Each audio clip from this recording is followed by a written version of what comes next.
Okay. In a way, the topics dealt with today are expansion of what Brother KCB has already covered. I'm showing you the start of his slides that he has shared with you in lesson 5, Pancha Niyama and the 5 natural laws. And included in those notes, there's mention of karma and rebirth. So there will be some overlap, but after that, I will go on to cover the main topics of Kusala, Akusala Kamma. Kusala and Akusala are different kinds of karma. And then related to karma, there's always the aspect of rebirth.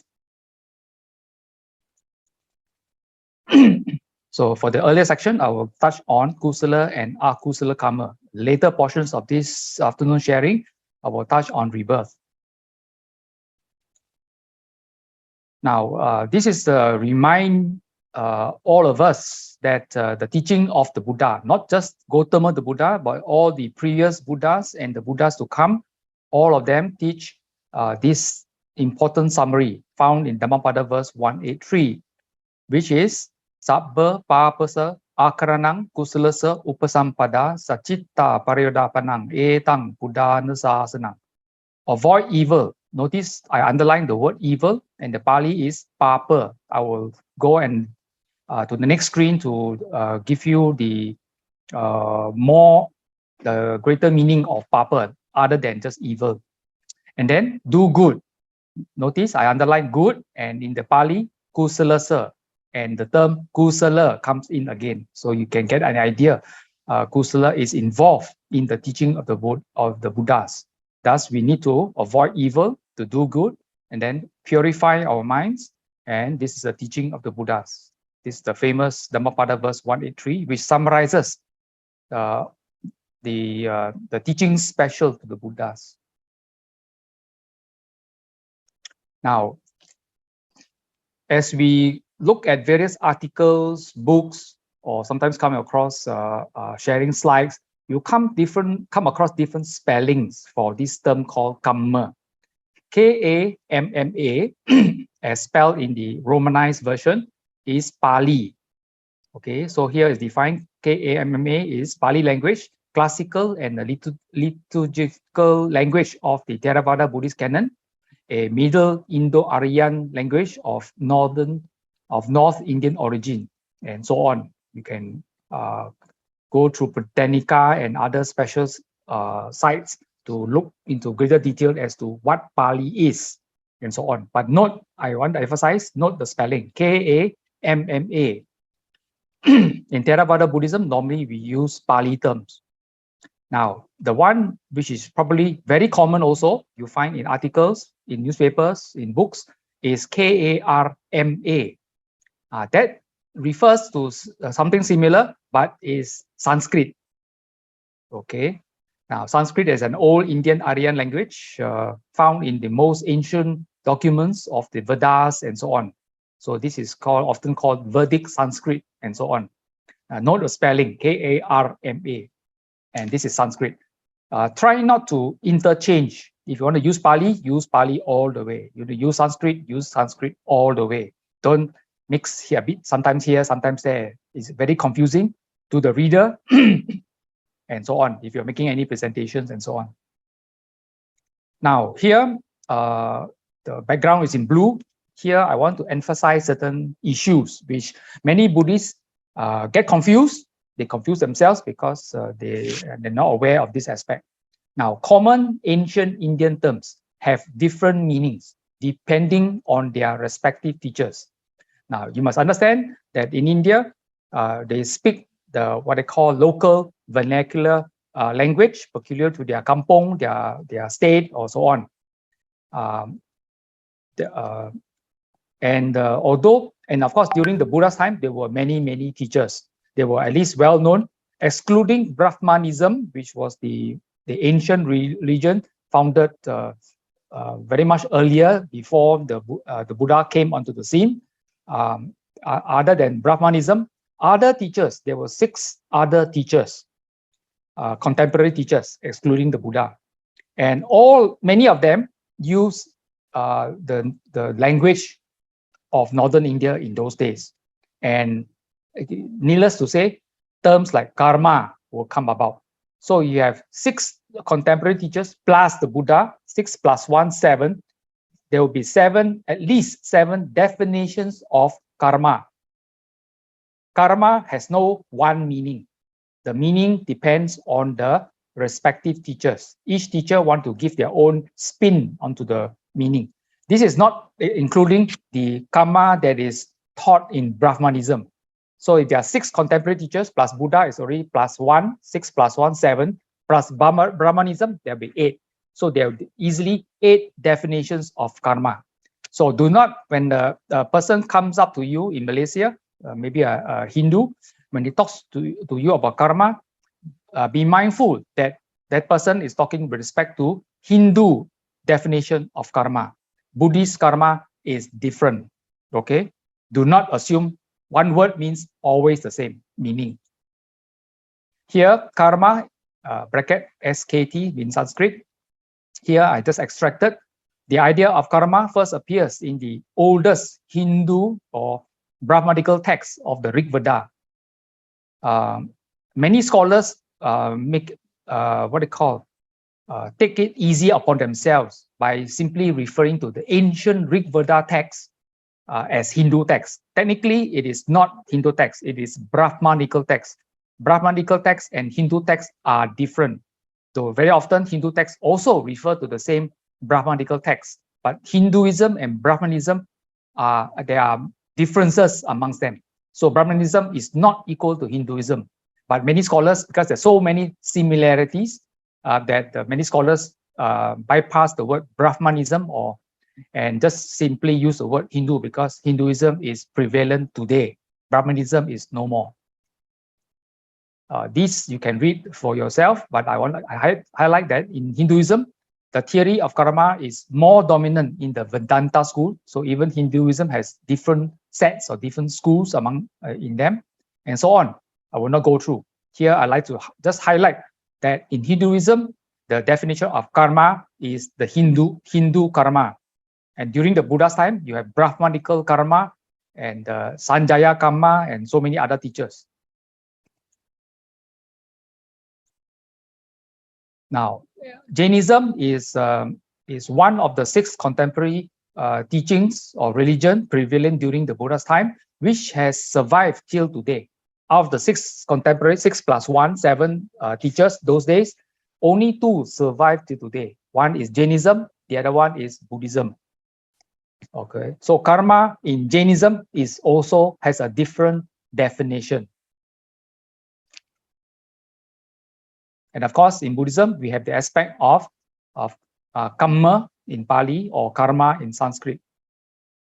Now, many of the other contemporary religions, including Jainism and so on, many of them have the aspect of soul, Atman, embedded into their teachings. So the key emphasis here is that do not assume the word karma has only one meaning. It depends on the teachers. Now, moving on. Now, the word kamma, K-A-M-M-A, now I'm reverting to Pali, typically means a deed or action. And of course, some dictionaries also use the word doing or proceedings. Proceedings means it's like in the parliament, you have proceeding, they have a meeting, you have a minutes of meeting. So proceedings are goings on. So why is kamma used? Well, later you might come across terms like Sangha kamma. Sangha means the community of Buddhist monks. Sangha kamma is the proceedings, the official proceedings of the Sangha, the Buddhist monastic community. So kamma can also be used in that context.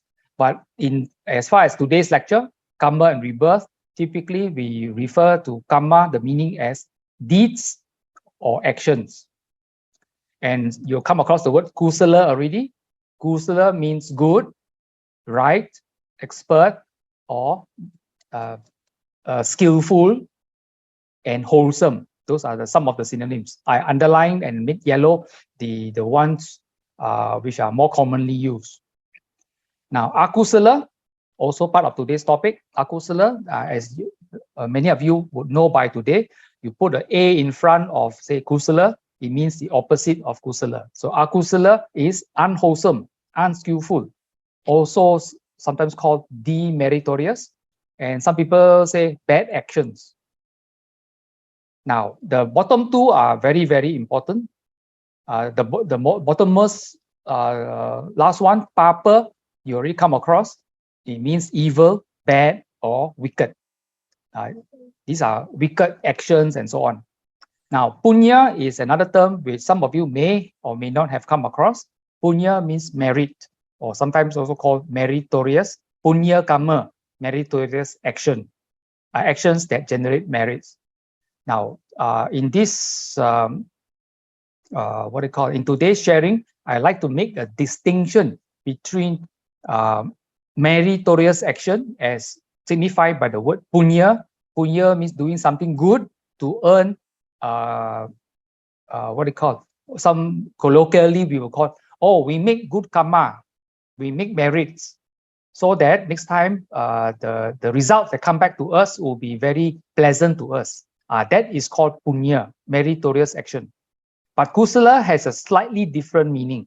It is related to punya. It is also meritorious, but kusala is pointing towards actions that transform our character from ordinary human being step by step, so that we can uproot our defilements, and with the ultimate aim of attaining nibbana. So only with kusala you can attain nibbana. With punya you cannot attain nibbana. Punya is just meritorious action with the aspect of making a lot of, shall we say, wholesome currency, as it were. A lot of Buddhists will say, oh, I have got good karma today. I went to work, all traffic light all green, so convenient. So they claim it to be to do with meritorious action, my good karma. So when people say like that, it means punya. But punya may assist you to attain nibbana, but it is not a requirement. But when you practice kusala, kusala means you are practicing with the aspect of getting rid of your bad habits, your unskillful, your defilements, and so on. When you perform a certain action with kusala in mind, with the purpose of kusala, you also generate punya. Kusala generates punya, but kusala has an additional function of uprooting your defilements, and with time, with expertise, step by step, you will be able to attain enlightenment. That means nibbana. Whereas punya makes your life pleasant. That's all. Okay. Now, papa is evil, and what motivates papa? Why you do certain is akusala. It's also akusala. Akusala is unwholesome, demeritorious, and some people also like to coin the word evil to akusala. So akusala and papa are in the same category. It generates unwholesome karmic energies, or what common Buddhists would call bad karma. Okay, so papa is in the same boat as punya. Punya is meritorious, means the result will be pleasant. Papa, the result will be very unpleasant. Okay, you make unwholesome, unskillful karmic energies, which come back and take effect upon you, so become unpleasant results. So these are some of the things in today's session you need to be aware of: kusala, akusala, punya, and papa. Now, some of the slides here, there will be some overlap with Brother Casey Lee's slides.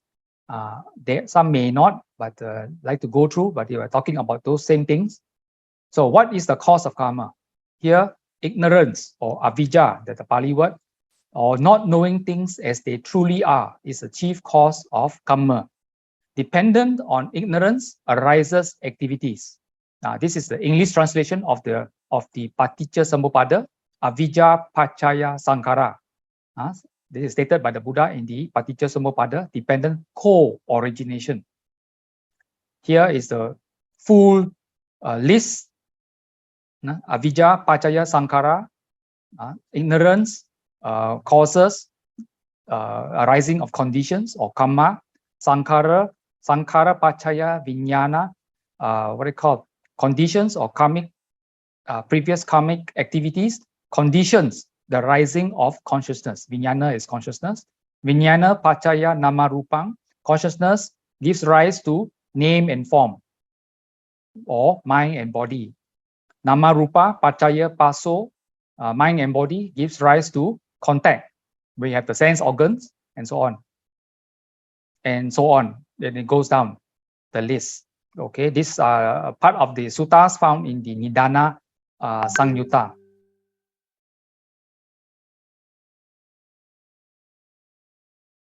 Another one you have come across is intention and karma. And the Buddha in that particular sutta from the Anguttara Nikaya book of 6 says, intention, I tell you, is karma. Not just mere action, but intention. There must be a mental aspect to it, motivating your physical action.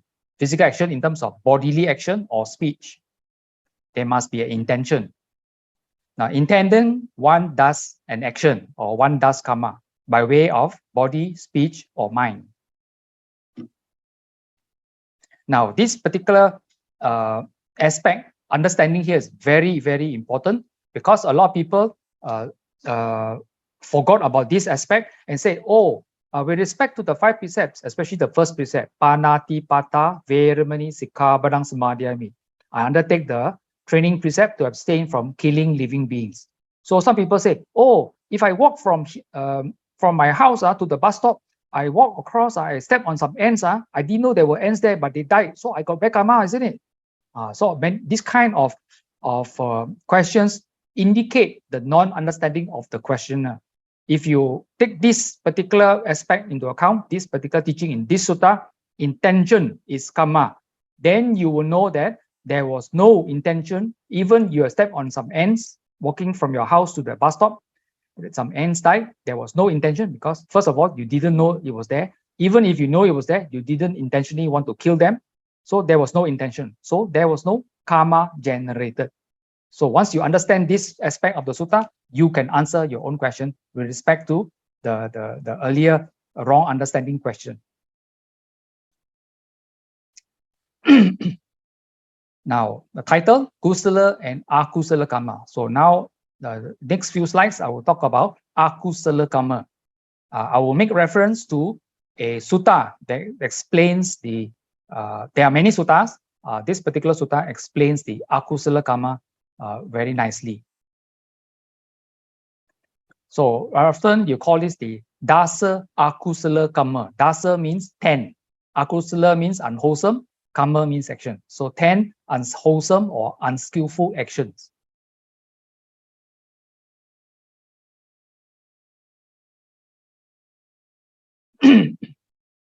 You can see the list here. It starts with a person is a killer of living beings, is a taker of what is not given, is given over to misconduct in sexual desires, speaks falsehood, speaks maliciously for the purpose of causing division in groups, speaks harshly, is a gossiper, is covetous. Covetous meaning a great desire to possess something belonging to someone else, has a mind of ill will or hatred, has wrong view. These are the 10 unskillful or 10 unwholesome, or sometimes some books will use the word 10 demeritorious actions. In Pali is Dasa Akusala Kamma. Notice at the bottom, I indicated the sutta, Saliyaka Sutta from the Majjhima Nikaya, which also lists this list of 10.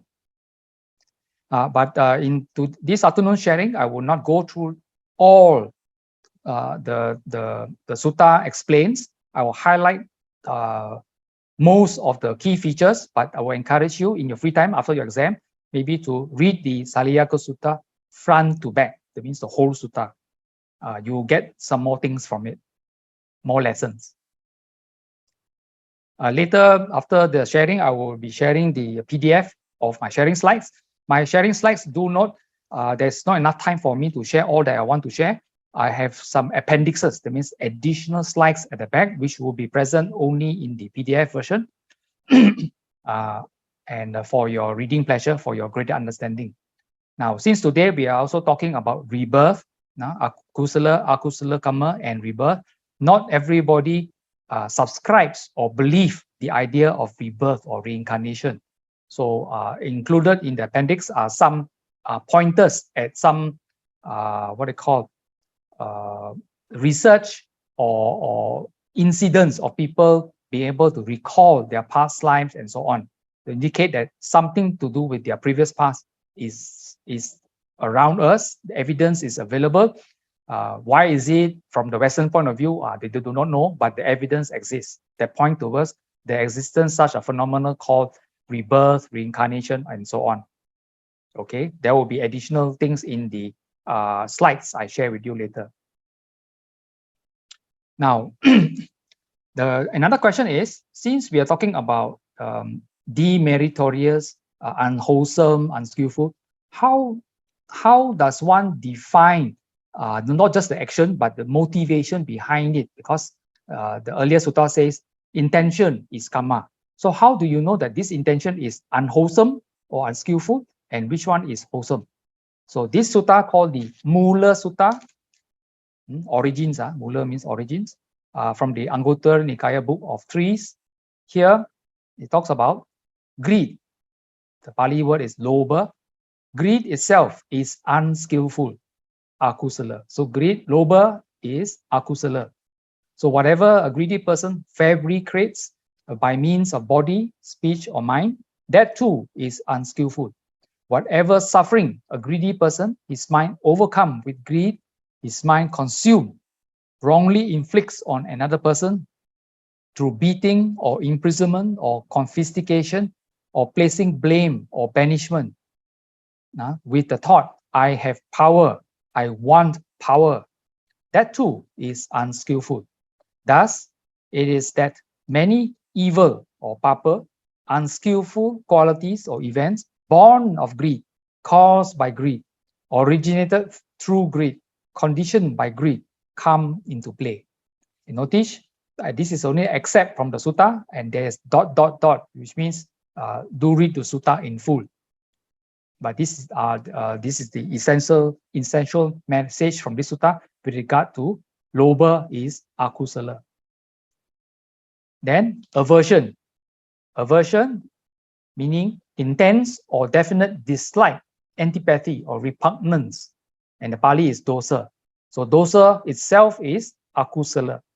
So whatever an aversive person fabricates by means of body, speech, or mind, that too is unskillful. Whatever suffering an aversive person, his mind overcome with aversion, his mind consumed, wrongly inflicts on another person through beating, imprisonment, confiscation, placing blame or banishment, with the thought, I have power, I want power, that too is unskillful. Thus, it is that many evil, unskillful qualities born of aversion, caused by aversion, originated through aversion, conditioned by aversion, come into play. And delusion, the definition of delusion, a state of believing things that are not true. So the Pali term is moha. Moha itself is akusala. Therefore, a deluded person fabricates by means of body, speech, and mind. That too is unskillful. Whatever suffering a deluded person, his mind overcome with delusion, his mind consumed, wrongly inflicts on another person through beating, imprisonment, confiscation, placing blame, banishment, with the thought, I have power, I want power, that too is unskillful.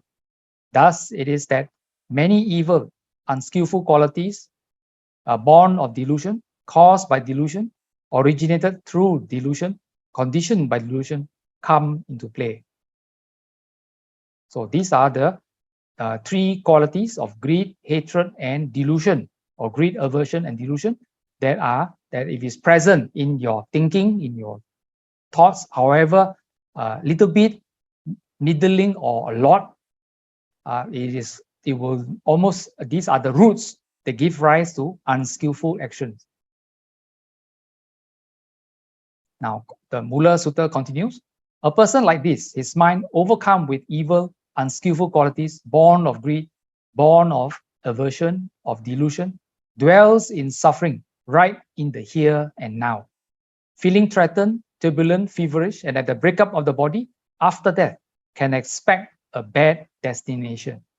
So even in this Mula Sutta, the Buddha is talking about rebirth. Bad destination means after passing away, the person is reappears somewhere else. In this case, that somewhere else is not a good place, a bad destination, but it is fueled by what they call the mind being overcome by evil, by unskillful qualities, rooted in greed, aversion, and delusion. So in a person like this, evil, unskilled qualities born of greed, aversion, and delusion have been abandoned. So if a person abandons, gives up greed, aversion, and delusion, their root destroyed.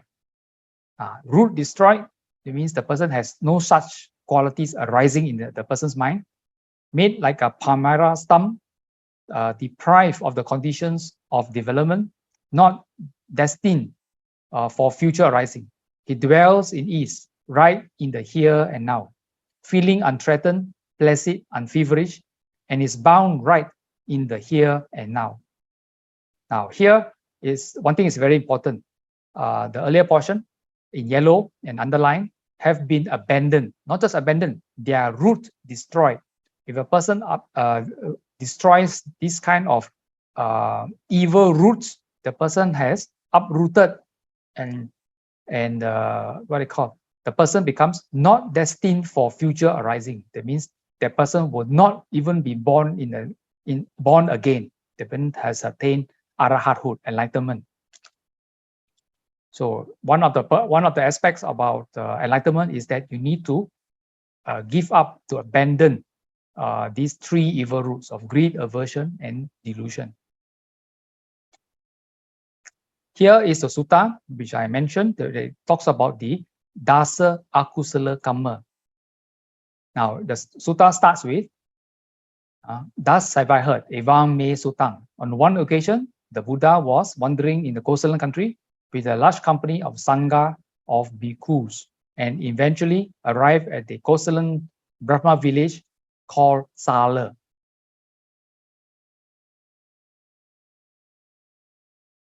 Okay, Kosalan country is here with the capital city of Savatthi, ruled by King Pasenadi of Kosala. Now, these are lay people, these are not monks or Buddhist monks. The lay people came up to the Buddha and asked the Buddha, Master Gotama, what is the reason? What is the condition? Why some beings here on the dissolution of the body after death reappear in states of deprivation, in an unhappy destination, in perdition, even in hell? This is the first question. And the second question, what is the reason? What is the condition? Why some beings here on the dissolution of the body after death reappear in a happy destination, even in the heavenly world? Then the Buddha gave this answer. Householders, that means the people of Sala who asked him were ordinary lay people. And the Buddha said, householders, there are three kinds of bodily conduct not in accordance with the Dhamma, unrighteous conduct. Four kinds of verbal conduct not in accordance with the Dhamma, unrighteous conduct. Three kinds of mental conduct not in accordance with the Dhamma, unrighteous conduct. Notice 3, 4, and 3, a total of 10. 10 what they call kinds of conduct not in accordance with Dhamma, unrighteous conduct, which means the Dasa Akusala Kamma, 10 unskillful or unwholesome actions.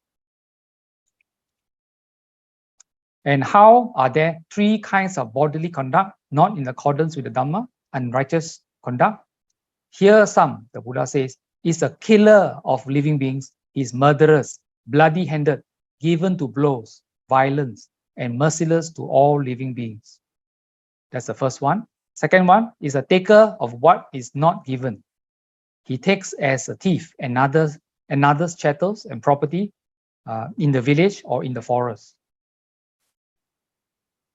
Is given over to misconduct in sexual desires. He has intercourse with such women as are protected by the mother and father, brother, sister, relatives, as have a husband, as entail a penalty, and also with those that are garlanded in token of betrothal. The last portion, garlanded in token of betrothal. It means promise from young to be married to another person already. It means already, some people will say, already placed a booking already lah, to be married to this individual. So notice, this is what we mean by given over to misconduct in sexual desires.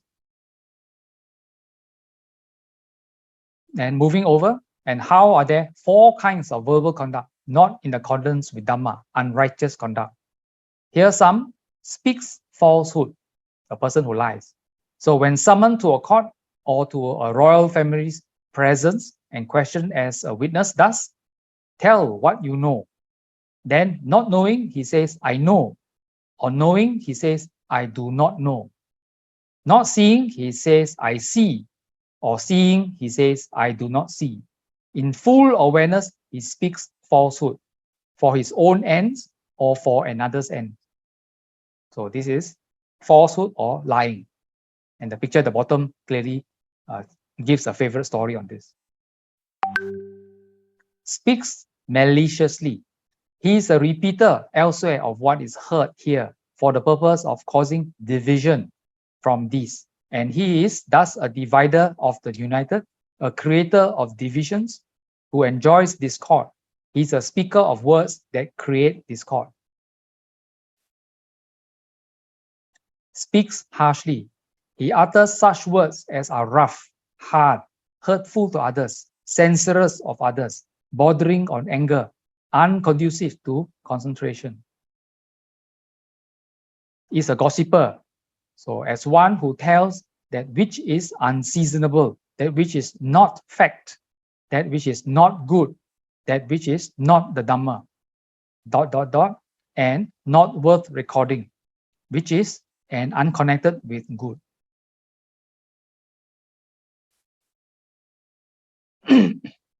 And moving to the last section, and how are there 3 kinds of mental conduct not in accordance with the Dhamma, unrighteous conduct?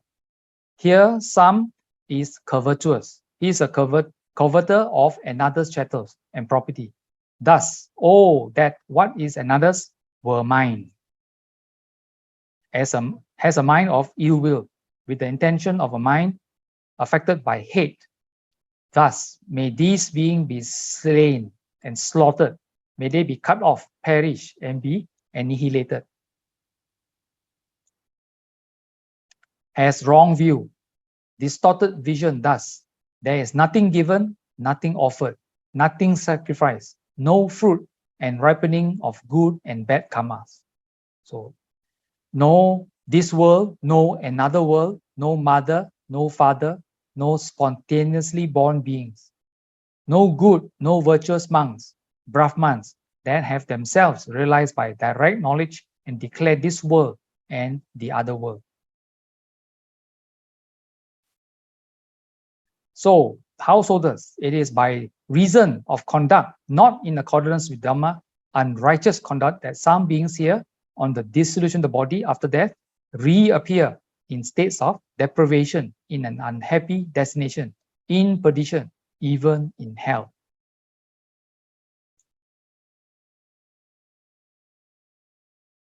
Now, after covering the negative aspects, that means akusala type of actions, the Buddha goes on to talk about the wholesome, the kusala type of actions.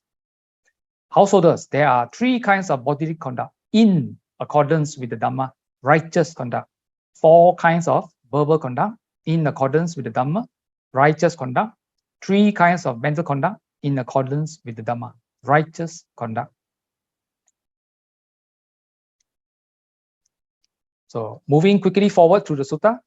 So householders, it is by reason of conduct in accordance with the Dhamma, righteous conduct, that some beings here on the dissolution of the body after death reappear in a happy destination, even in the heavenly world.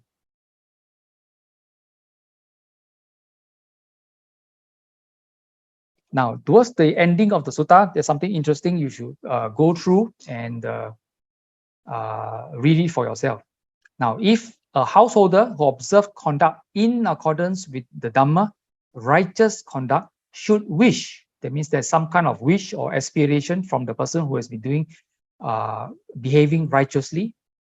He might wish oh, that on the dissolution of the body after death, I might reappear. Means reappear means to be born again in the company of ... and ...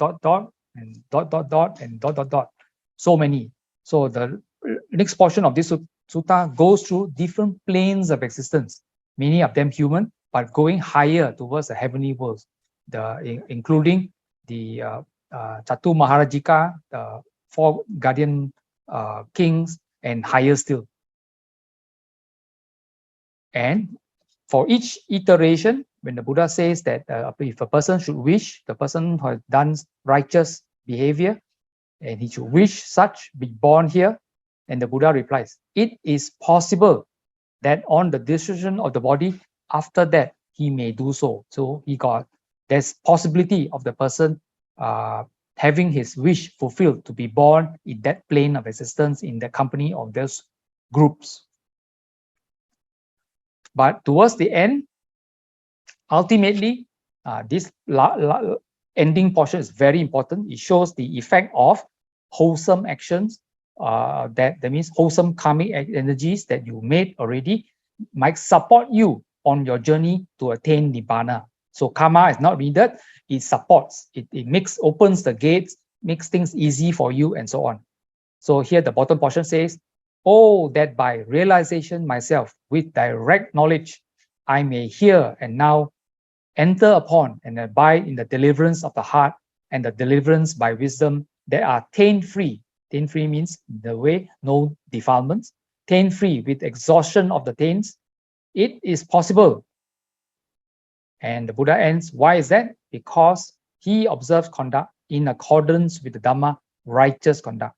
So a person who has been behaving righteously in accordance with the Dhamma ultimately may wish that the good karma he has generated supports him on this journey along the Noble Eightfold Path towards realization, to the exhaustion of taints. That is another way of saying attainment of enlightenment or attainment of Nibbana. So karma is supportive. It opens doors, makes your journey much easier and much more comfortable. Now here, this page, I just summarize quickly the aspect of conduct in accordance with Dhamma or righteous conduct. 3, 4, 3, 3 in terms of bodily conduct, 4 kinds of verbal conduct, 3 kinds of mental conduct. Okay, so abandoning and so on. The list is given. Similar to the Akusala side, but this is the opposite of it, the wholesome portion of it. Now you will notice even in this sutta and many other suttas, and in Dhammapada verse, even the earlier Dhammapada verse 183, the Buddha always talk about refraining and then cultivation. That means stop doing the harmful things. Harmful things means things that harm you yourself. And then cultivation, that means cultivation or developing of wholesome qualities within you. So here from the Mangala Sutta, the Sutta on blessing, or what I like to call the Sutta on Ong, all things Ong or Hosi, refrain from what is unwholesome, be steadfast in good qualities. And this is from the Mangala Sutta. So even in the Mangala Sutta, they talk about this, for you to obtain blessings within your life. Now earlier, this title, Kusala and Akusala Kamma, we were talking about the Akusala Kamma. Now we move on to the Kusala Kamma.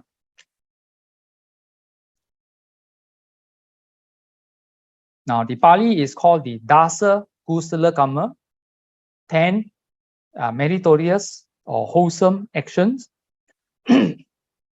Elsewhere, there is also a similar reference to the same list, Dasa Punya Kirya Vatu. Kirya Vatu refers to actions, things you can develop and do. Punya, again, is meritorious. But notice here in the 2 Pali, one uses the word Kusala, and the other one uses the word Punya. When you perform actions, wholesome actions, with the mind of transforming yourself, uprooting your defilements, that means Kusala, you are also performing Punya. You're also making merits for yourself. But if you aim to just generate merits for yourself, you very likely will not generate kusala kamma. You only make punya kamma. Okay, so punya karma make your life pleasant, and that's all.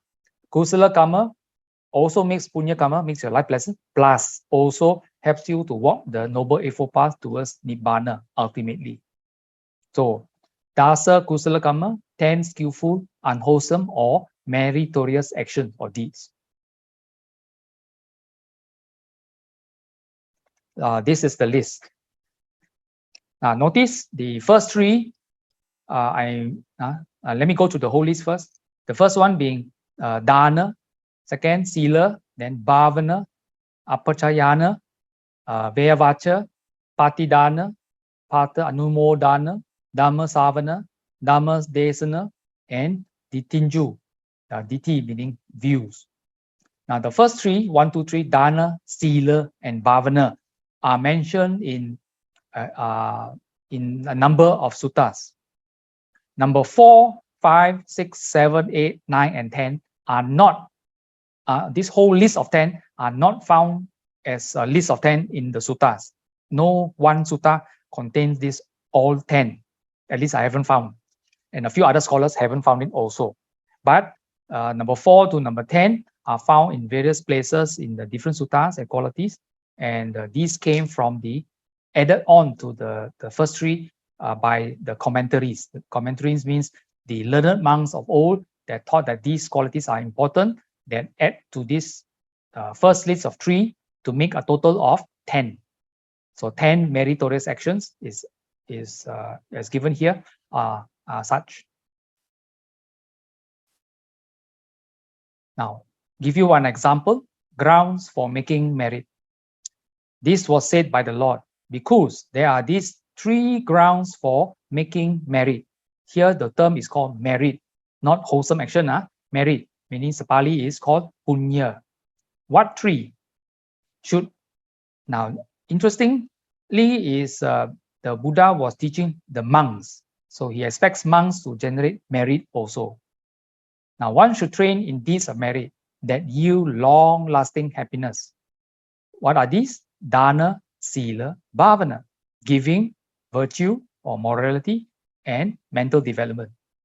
By cultivating these 3 things, deeds yielding happiness, the wise person is reborn in bliss in an untroubled, happy world.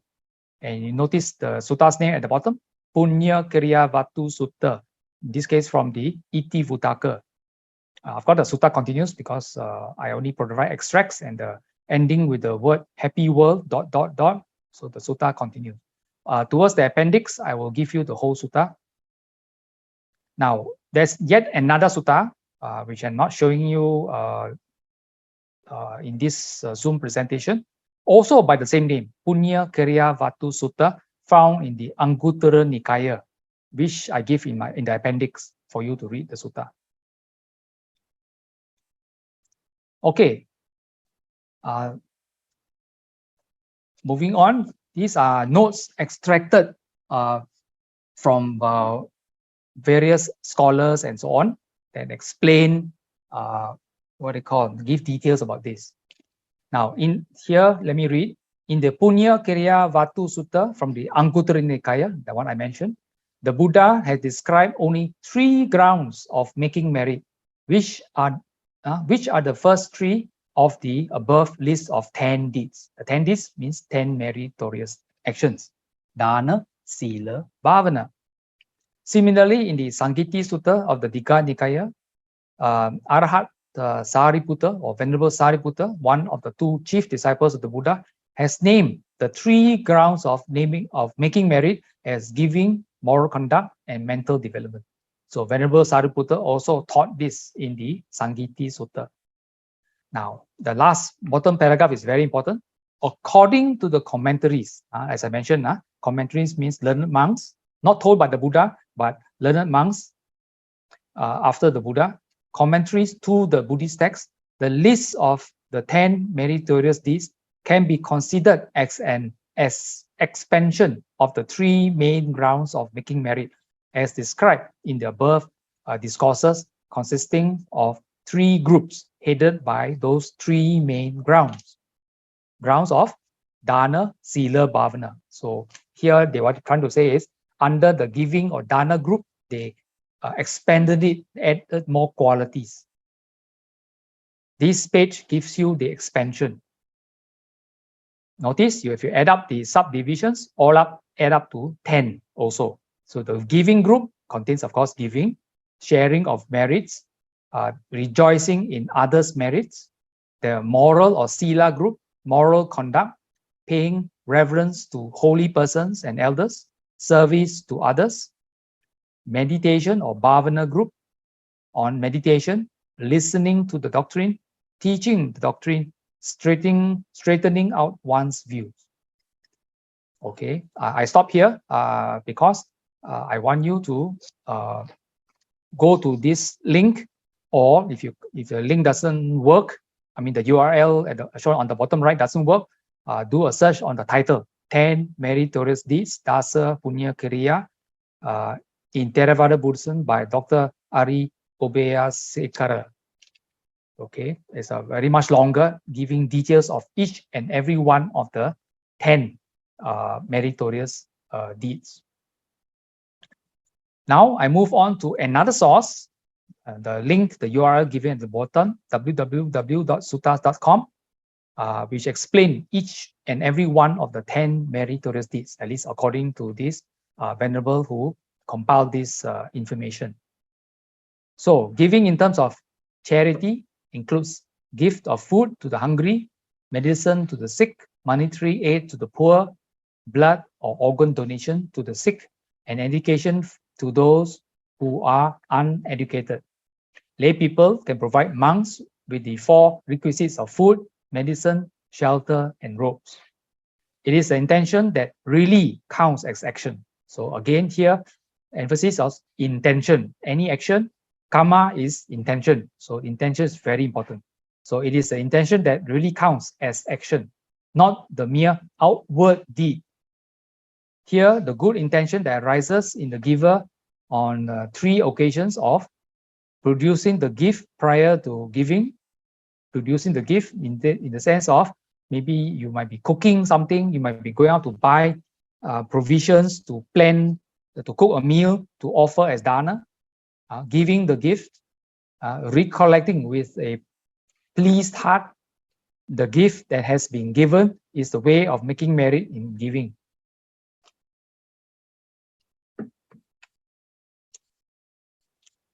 Those who do not give generously may be reborn poor, and those who give generously will be reborn with greater richness, more material support. Now, the intention here is very important. Now, intention here, although here is only mentioned the intention of giving, there are other suttas which is beyond the scope of this course and this afternoon's lecture, that there are different kinds of wholesome intentions prior to dana, prior to giving.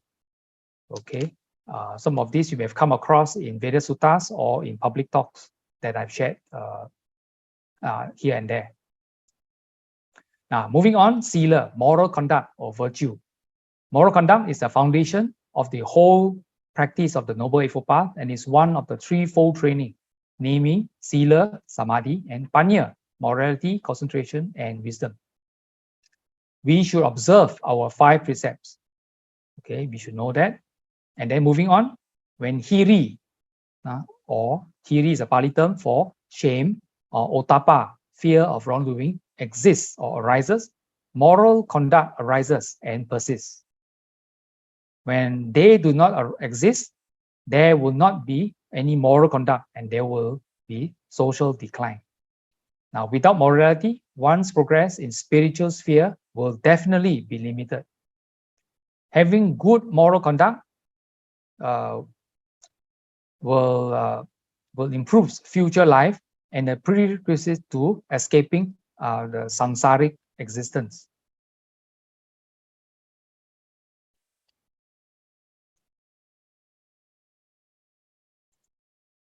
Number 3, meditation, bhavana.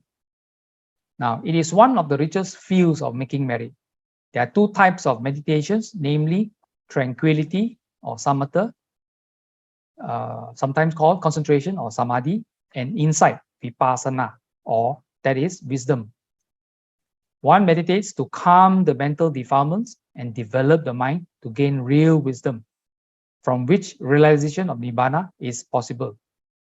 When one suppresses the mental hindrances are things that block you from meditating. Example of hindrances, two very common, is somebody try to sit down, whether on a chair, on the floor, or standing posture. He or she tries to meditate. One hindrance that comes up is restlessness. So by the name, restless means cannot sit still. The mind is jumping here, jumping there, want to do this, want to do that. The other type of, another hindrance is that of what they call sleepiness, lack of mental energy. So when you sit down and try to meditate, you may actually doze off to sleep and snore. So mental hindrance, these are just two of the 5 kinds of mental hindrances. So when you manage to suppress mental hindrances, jhana factors are units of deeper and deeper concentration. Jhana factors arises, and then one can reach deep concentration.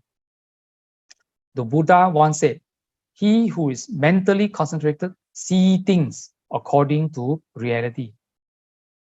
The person who is concentrated has no hindrances, so he can penetrate through and is not what I call this. He has no monkey mind.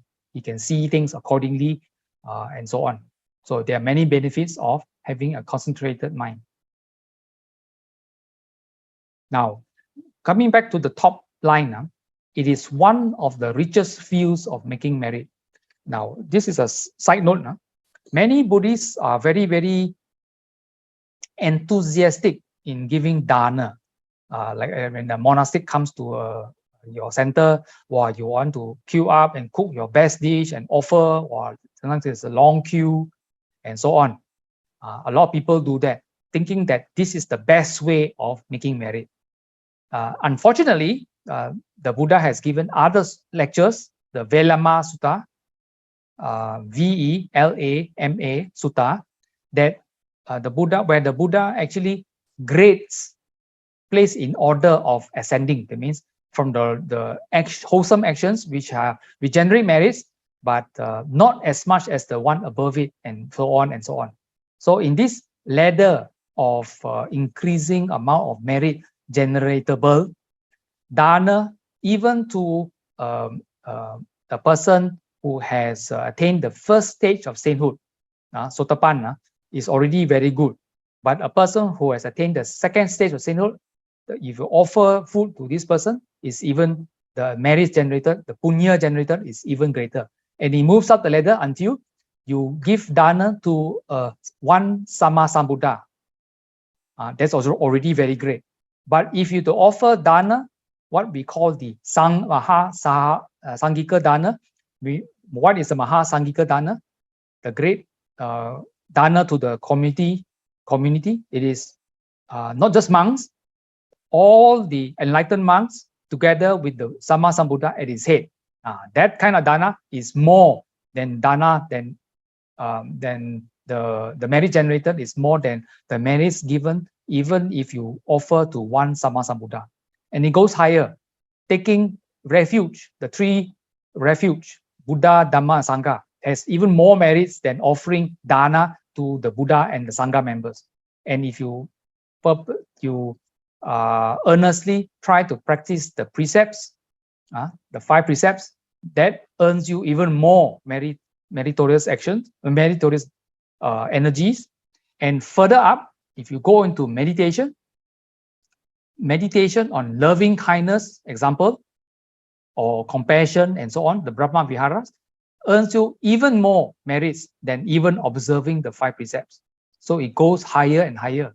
So if you are interested in the richest fields of making merit, dana in the sense of just mere offering of food to a monk or a group of monks pales by comparison. Then if you were to put the teachings to practice, go for refuge, practice the 5 precepts, and even higher into meditations. And of course, ultimately, when you start to uproot some of your defilements also. Okay, so read the Velama Sutta for on the scale of meritorious action. Now, respect and reverence. So paying respect and reverence to the Buddha, Dhamma, and Sangha, to parents and elders, to teachers, to others leading virtuous lives. Now, it also includes respecting another person's feelings, privileges, property, life, as well as regarding them with honor, and to avoid degrading, insulting, corrupting, or offending them.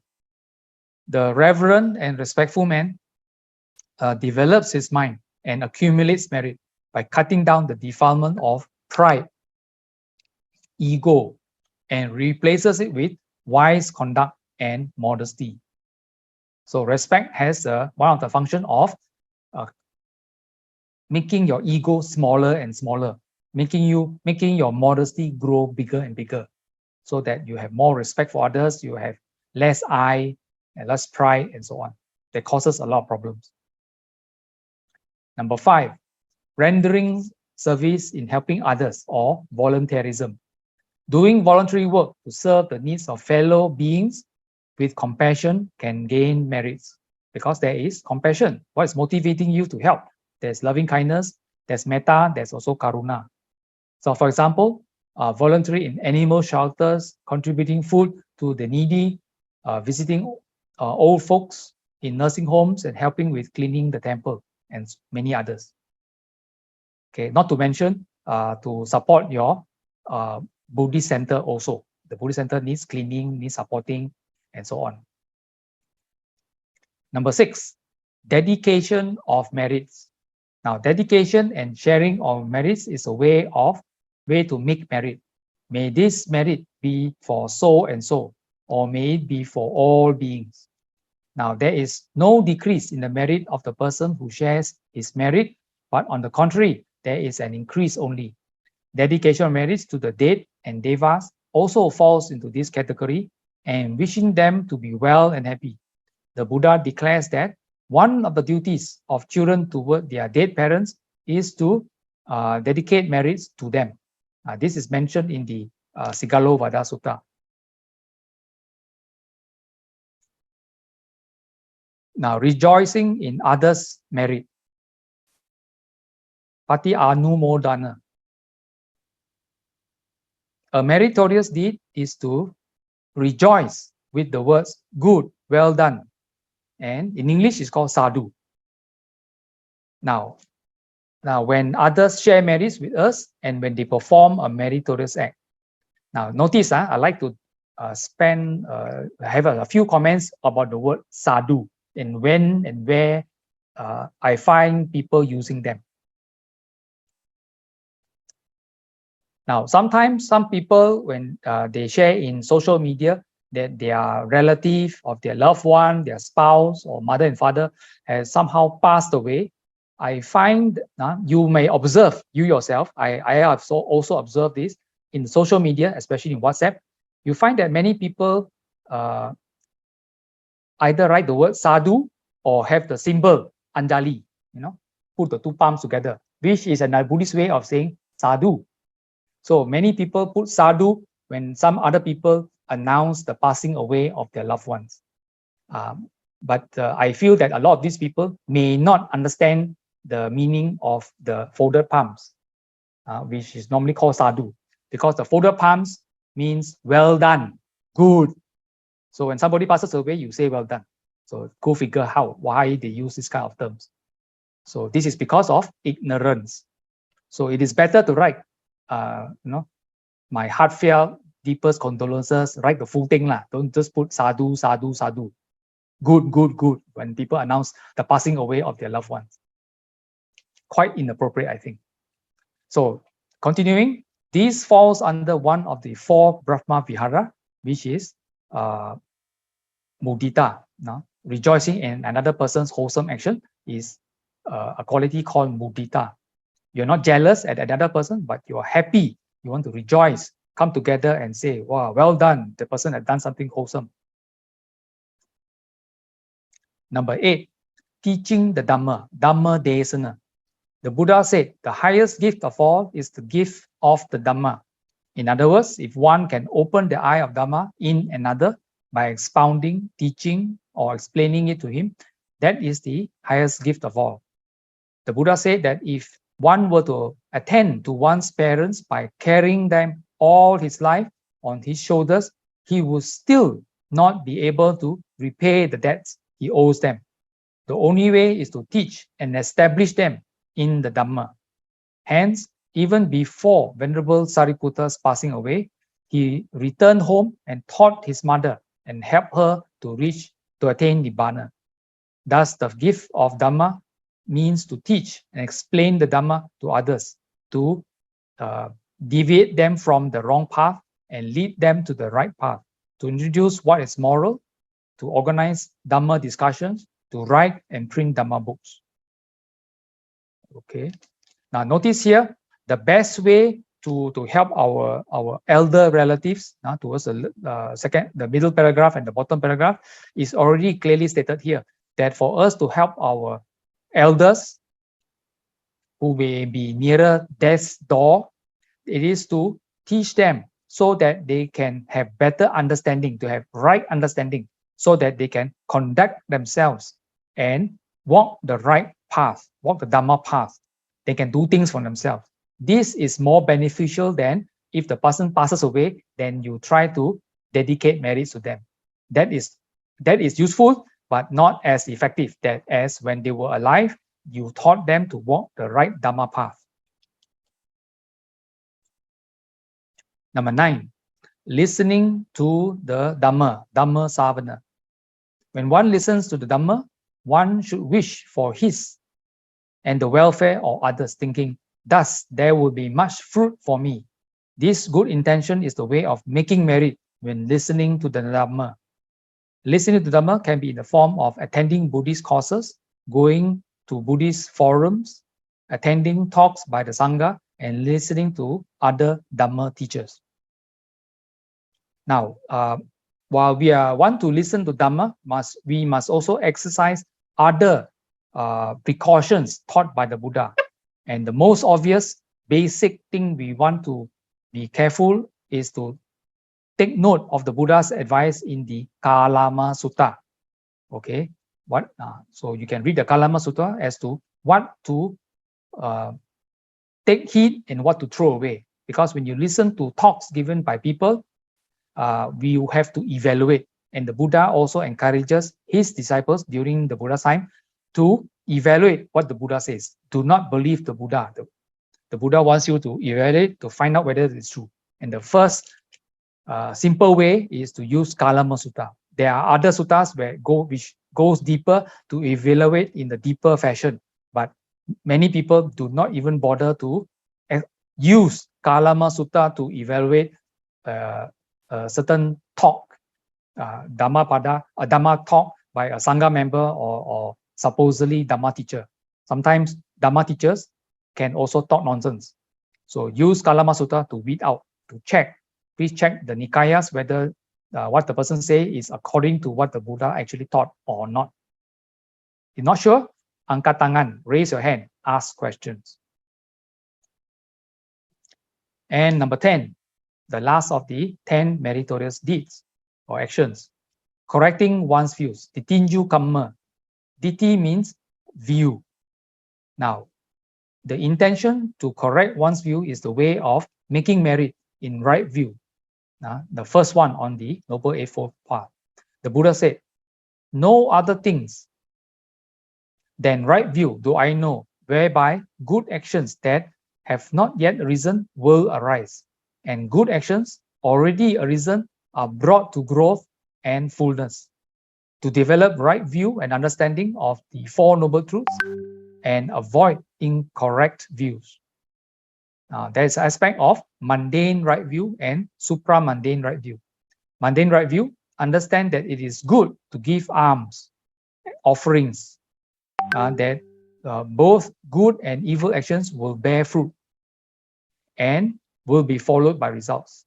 This is the meritorious, and will yield worldly fruits and brings good results. This is developed by normal worldly beings. Now, based on this mundane right view, many Buddhists perform punya kamma, meritorious actions that give this kind of worldly fruits and good results in the worldly sense. Now, supramundane right view, whatever there is of wisdom, penetration of right view conjoined with the noble path, that is called supramundane right view. This is developed by Aryas, the noble ones, that have attained the stages of enlightenment. But for us to approach the supramundane right view, we have to consciously want to practice kusala kamma, okay, to uproot our defilements and approach and reach supramundane right view. Okay, the earlier slides were talking about kusala and akusala kamma. Here we are talking about rebirth. I'm sure you have seen this kind of posters frequently in the internet. Now notice I use the term rebirth. Now in the many of the Theravada Buddhist groups, we use the word rebirth as opposed to reincarnation. Reincarnation is normally used by those philosophies or religions that talk about being born again, but a soul is born again and again and again. The word rebirth, as used in Theravada Buddhism, indicates there's no soul, anatta. It is not self. There is no soul involved. So there is a difference. But the physical effect is that when we grow old, maybe if we are not enlightened, we pass away and we are born again somewhere in this world system. Now, this was mentioned by the Buddha, in this case, Dhammapada verse 153. Through many a birth in samsara. Samsara means the cycle of birth and death. Wandered I, seeking but not finding the builder of this house. Sorrowful is repeated birth. So this is what the Bodhisattva said before his enlightenment.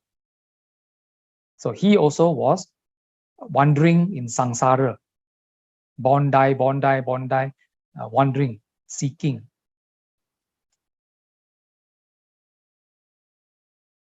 Now, rebirth is mentioned in the Buddha's teachings, and in this case, the Mahasatipatthana Sutta, and on the eve, when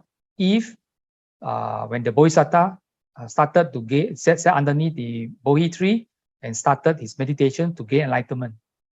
So here, the Buddha recalls when he was talking to some of his monks, when my mind had immersed in samadhi, that means in deep concentration, like this, purified, bright, flawless, rid of corruptions, pliable, workable, steady, and imperturbable.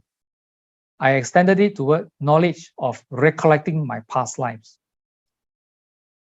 And then the Bodhisattva recollected. I recollected my manifold past life. That is 1, 2, 5, 10, 50, 100, 1,000, 100,000 births. Then it goes even further back. Many eons of cosmic contraction. That means the universe was contracting. Many eons of cosmic expansion. You see the universe also expanding. Many eons of cosmic contraction and expansion. So this was the first knowledge which I achieved in the first watch of the night. The first watch of the night on Vesak Eve was from 6 p.m. to 10 p.m. Now ignorance was destroyed and knowledge arose. Darkness was destroyed and light arose, as happens for a meditator who is diligent, keen, and resolute. But even such pleasant feeling did not occupy my mind. This is not the only sutta. In this case, the Mahasatipatthana Sutta from Majjhima Nikaya Sutta number 36 that talks about this. There are other suttas also where the Buddha also recollects similarly. So knowledge of death and rebirth. So again, the same, when his mind had immersed in samadhi and so on, he the Buddha recalled, I extended it toward knowledge of death and rebirth of sentient beings.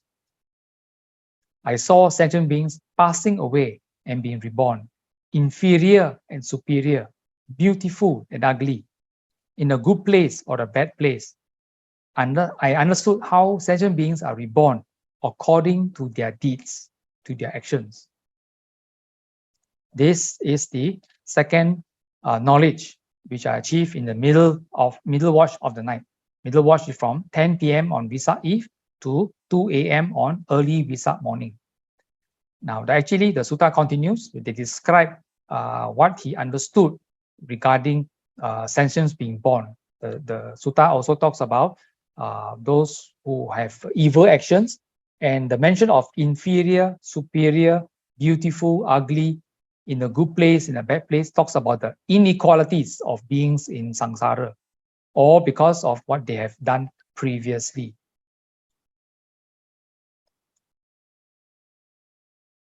And continuing,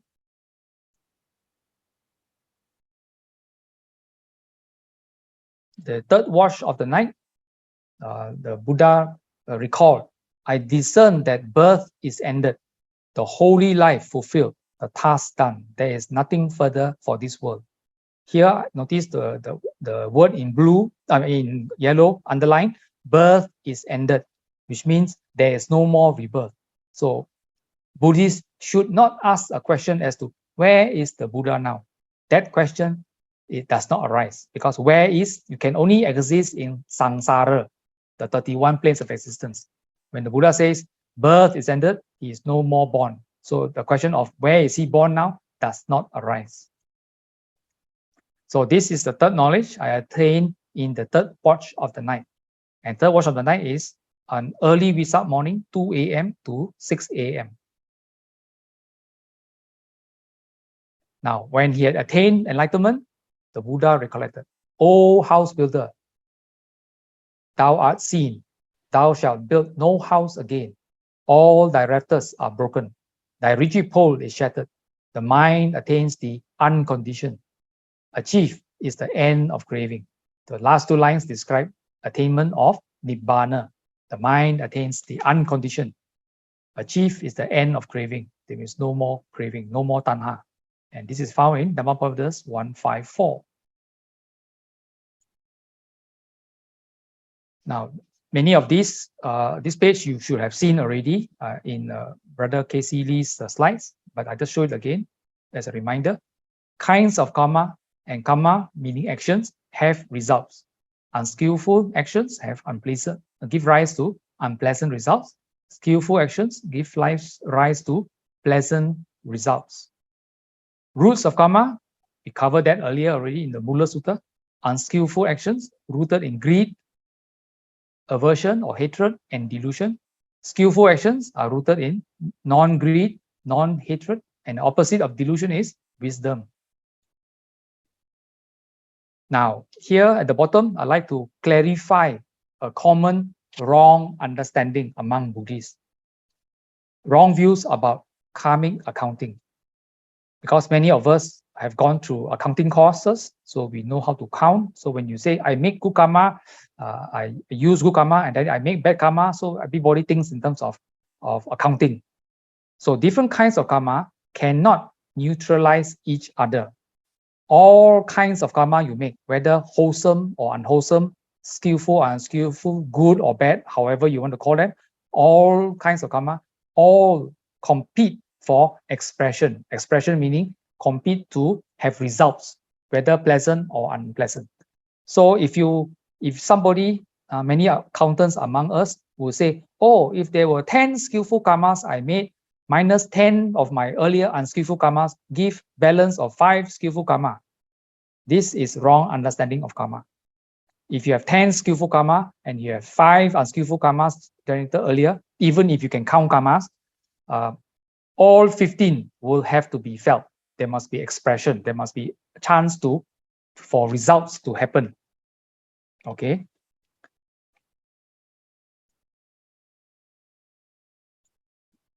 Functions of karma.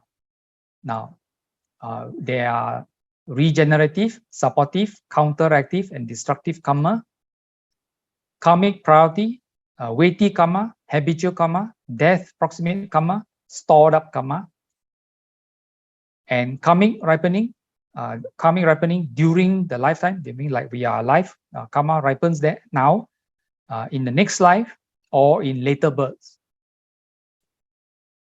This is a common diagram, but this diagram serves to illustrate something, but it is an oversimplification. Now, so the results of karma, now when the karma means action, when you perform action, the results of karma, the Pali word is called vipaka. So you cannot say, oh, I experienced bad karma. That is technically wrong usage of the word karma. Experience good or bad karma, that is called vipaka. So you should use the word vipaka. So a person who use the word, oh, the person must have kena bad karma lah. That means this person who use this kind of terms is clearly not knowledgeable in Dhamma aspects, especially in relation to karma. Now, reproductive karma, janaka karma. Now, is the last thought, which is called reproductive karma, which determines the state of a person in his subsequent good or bad birth. Good meaning pleasant birth, bad birth means unpleasant. Both good and bad can be born as a human, you know, but a good may be the person, fortunate human, bad birth may be a very unfortunate human. Supportive karma, not strong enough to give result itself, it supports reproductive karma. For example, a good birth will be accompanied by good supportive karma with good health and happiness and so on. A bad birth will be accompanied with bad supportive karma with bad health and sufferings. Counteractive karma, unlike the former, this counteractive karma weakens, disrupts, retards the fruition of reproductive karma. For example, a person with good birth may have ailments that prevent him from enjoying the bliss. Or an animal may have good counteractive karma and live a comfortable life. This we have seen many times. Some owners love their dog so much, the dog also go for a haircut, go for shampoo, and got chance to eat KFC some more. So although born as an animal, not a good birth, but lives a very comfortable life. Destructive karma. This is strong enough to oppose or neutralize other karmas. Neutralize, not making zero, but prevent it from expressing itself. So waiting for an opportunity to operate. This destructive karma can be good or bad. For example, Devadatta, Venerable Devadatta, who tried to kill the Buddha and cause a split in the Sangha, called a schism, though has good reproductive karma, resulting in royal birth, supportive karma with comfort and prosperity in life, but have counteractive karma resulted in him being excommunicated from the Sangha, and the destructive karma resulted in him in a miserable end. He passed away and was reborn in the hell world. Now, karmic priority, weighty karma. Now, this is either weighty or serious karma, which can be good or bad. Of course, we prefer good weighty karma. We don't want bad weighty karma. Weighty karma has a habit of, those who are familiar with store management, it has a habit of last in, first out, which means you just perform the heavy bad actions. It jumps the queue regardless of what good things you've done in the previous life or earlier. This one jumps the queue and starts expressing itself. That means you experience this bad, heavy karma in this life itself. You just perform it earlier, maybe 1 hour ago, and the next thing you know, you start experiencing the bad karma already. Or in this case, vipaka, the bad results of these actions. At the same time, on the other side, the good weighty karma, you also jump the queue. Last in, first out. You will start expressing itself. It means you will experience wholesomeness in this life, even though your earlier karmic makeup is supposed to have not so comfortable life, but suddenly you did something very weighty, something good and weighty, it jumps a queue and makes your life very pleasant. Now, it produces results this life or in the next for certain. Usually it's in this life, and if you haven't been used up, the energies, it will continue part 2 in the next life and so on. Maybe got part 3 also, depending on what kind of weighty karma you perform. Now, if it is good, it is purely mental, as in the case of achievement of jhana. It can be bad karma if there is matricide. Matricide is killing of mother, patricide, killing of father, murder of an arahat, wounding the Buddha. In this case, Devadatta performed this. Creation of schism in the Sangha, that means splitting up the order of monks. This is also performed by Venerable Devadatta. So Venerable Devadatta did 2 out of this list of weighty bad karma. Now, for example, Devadatta lost psychic power and born in the evil state because he wounded the Buddha and caused a schism in the Sangha. And then death proximate karma. This is what one does or remembers immediately before the moment of dying. It plays a part in determining the future birth. Hence, many Buddhist countries have customs and traditions that remind the dying person of the good deeds he has done and make him do good acts on his deathbed. Notice, the person who is dying must do those acts. Okay. Sometimes a bad person may die happily and receive good birth if he remembers or does a good act at the last moment. But as mentioned in the earlier sections, supportive karma is needed. So even if a bad person remembers a good act in the last moment, he is having good karma to give him a good birth. But to maintain that good birth, he must have good supportive karma available to keep him happily in that birth. If he has been doing a lot of bad things, he has little or no good supportive karma, his life in the so-called good rebirth is short-lived. He lives a short life because there is not enough good supportive karma to keep him there, for him to continue enjoyment. So just because you have a good last moment doesn't mean you have the good supportive karma to keep you at your destination. Okay, so a lot of these different kinds of karmic properties interact with each other to produce the net result. Habitual karma. This is what is constantly performed and recollected every day or every week by the dying person.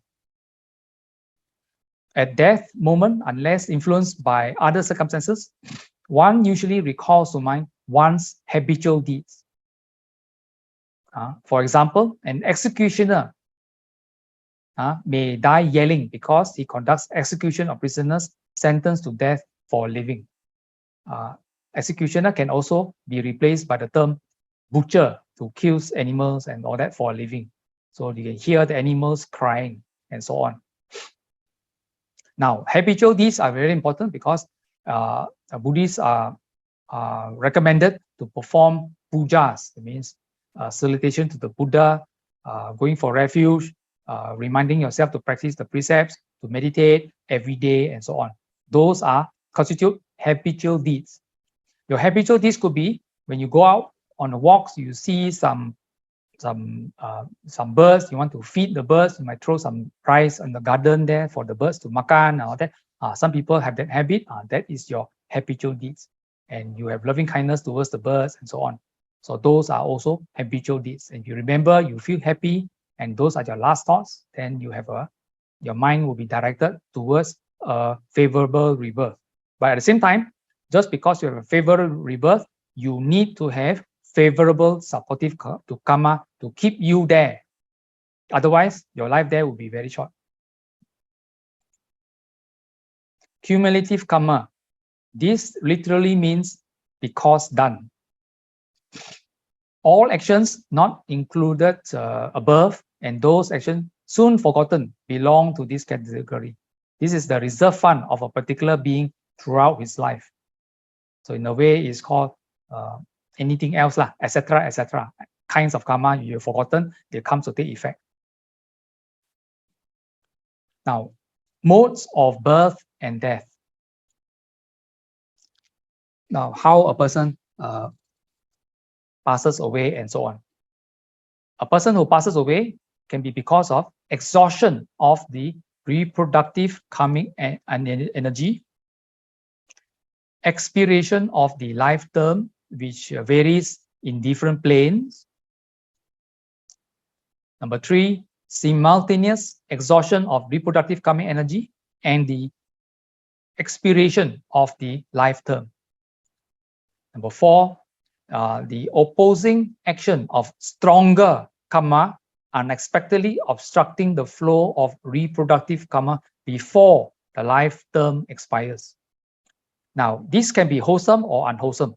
Strong karma can be strong, unwholesome karma or bad karma a person has performed, and you are having a nice life, suddenly it comes and blocks you. You have a sudden death, accident or something. On the other hand, a person could be may have strong unwholesome karma that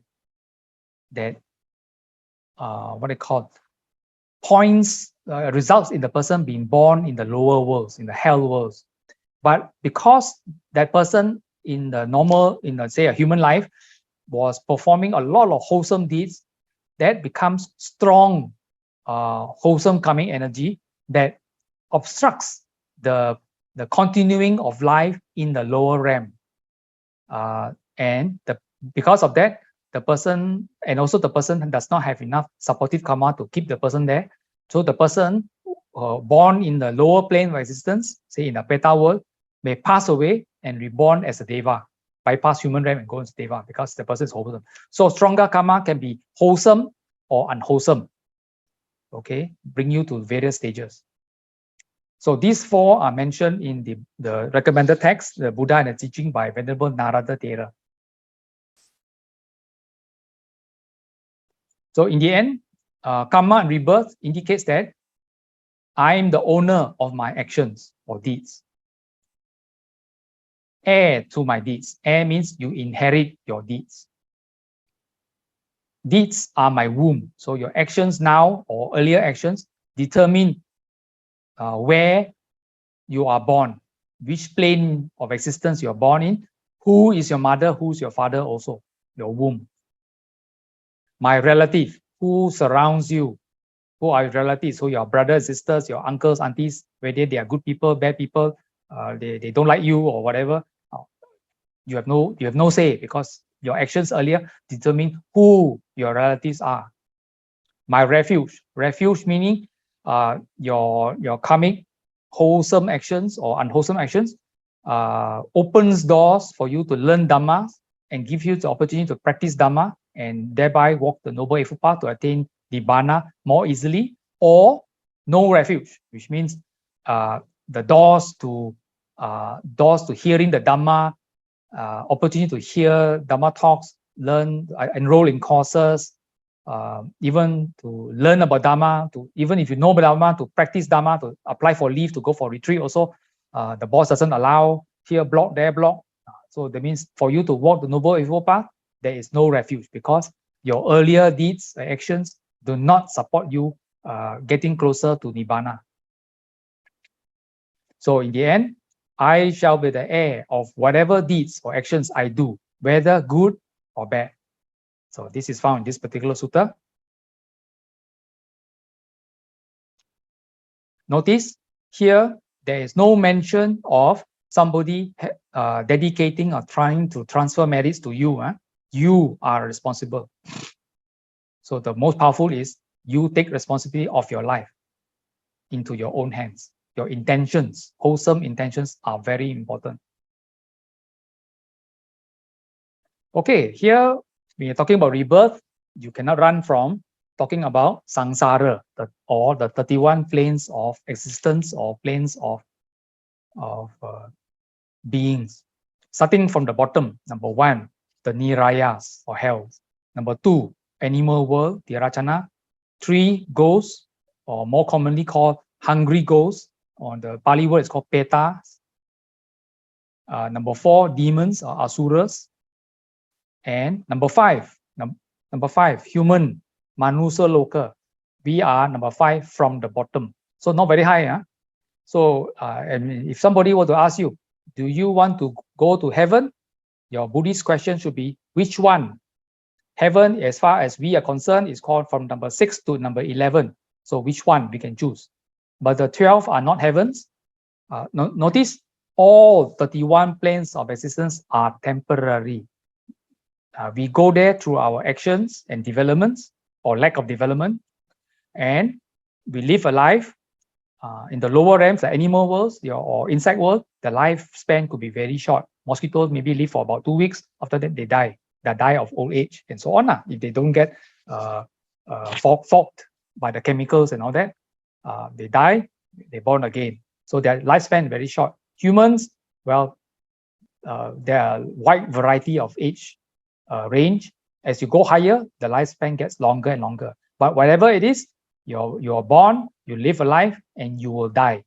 So 31 plane existence, even at the highest, number 31 in the Arupa Loka, the yellow box on the right, middle right, the being will still pass away and be born somewhere in the 31 planes of existence, depending on that being's karma.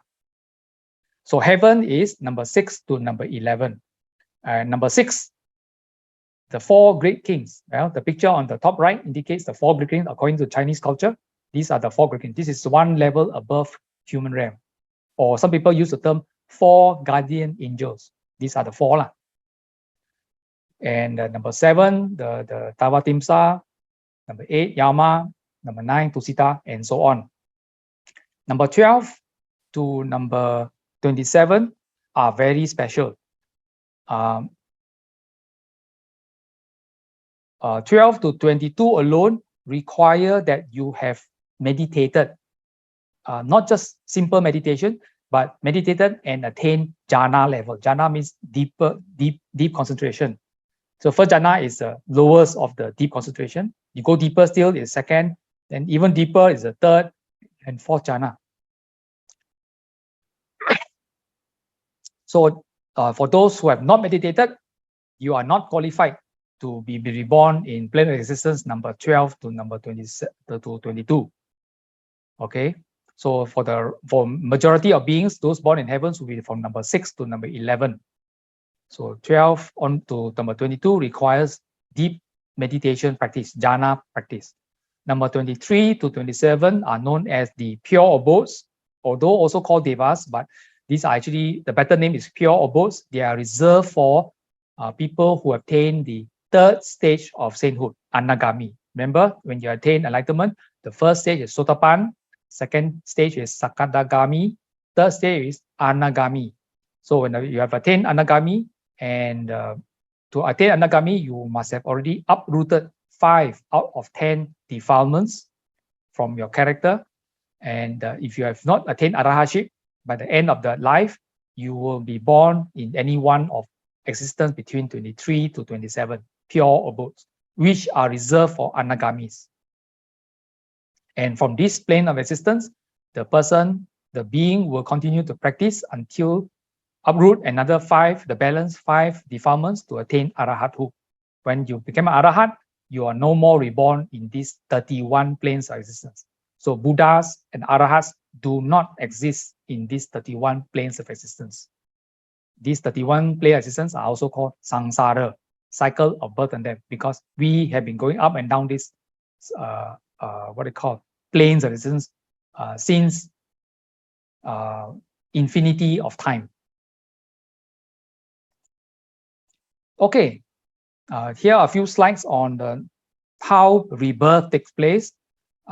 Here, I extracted primarily from the Buddha and his teaching by Venerable Narada Thera. So you can actually read the book, the appropriate chapters on this. Now here is very important. Death, according to Buddhism, is the ending or cessation of the psychophysical life. Now notice the term psychophysical. Psycho means nama, the mind. Physical means you have a body, nama and rupa. So as far as Buddhism is concerned, nama rupa is life. Cessation, ending of the psychophysical life of any one individual existence. It is a passing away of vitality, psychic and physical life, the heat and consciousness. So when the person loses heat from the body, definitely you can proclaim that person has passed away, and there's no consciousness in that body left. Now, in Buddhism, death is not the complete annihilation of a being. For though a particular lifespan ends, the force which hitherto actuated is not destroyed. There is called rebirth taking place. Death of us now doesn't mean that's the end, but we continue in the 31 planes of existence. So to the dying man at this critical stage, according to Abhidhamma philosophy, now note rebirth, the process of rebirth, the study of rebirth, how it takes place in the mind and so on, all that's mentioned are mentioned in the Abhidhamma only.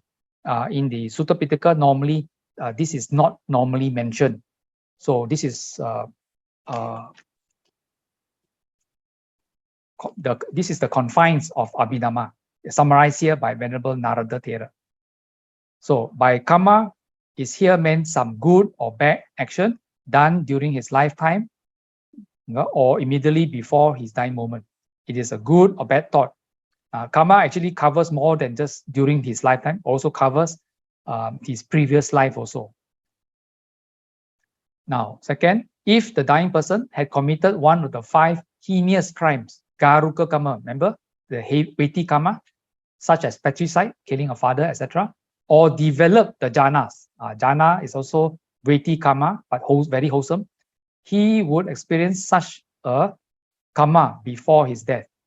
These are so powerful that they totally eclipse all other actions and appear very vividly before the mind's eye.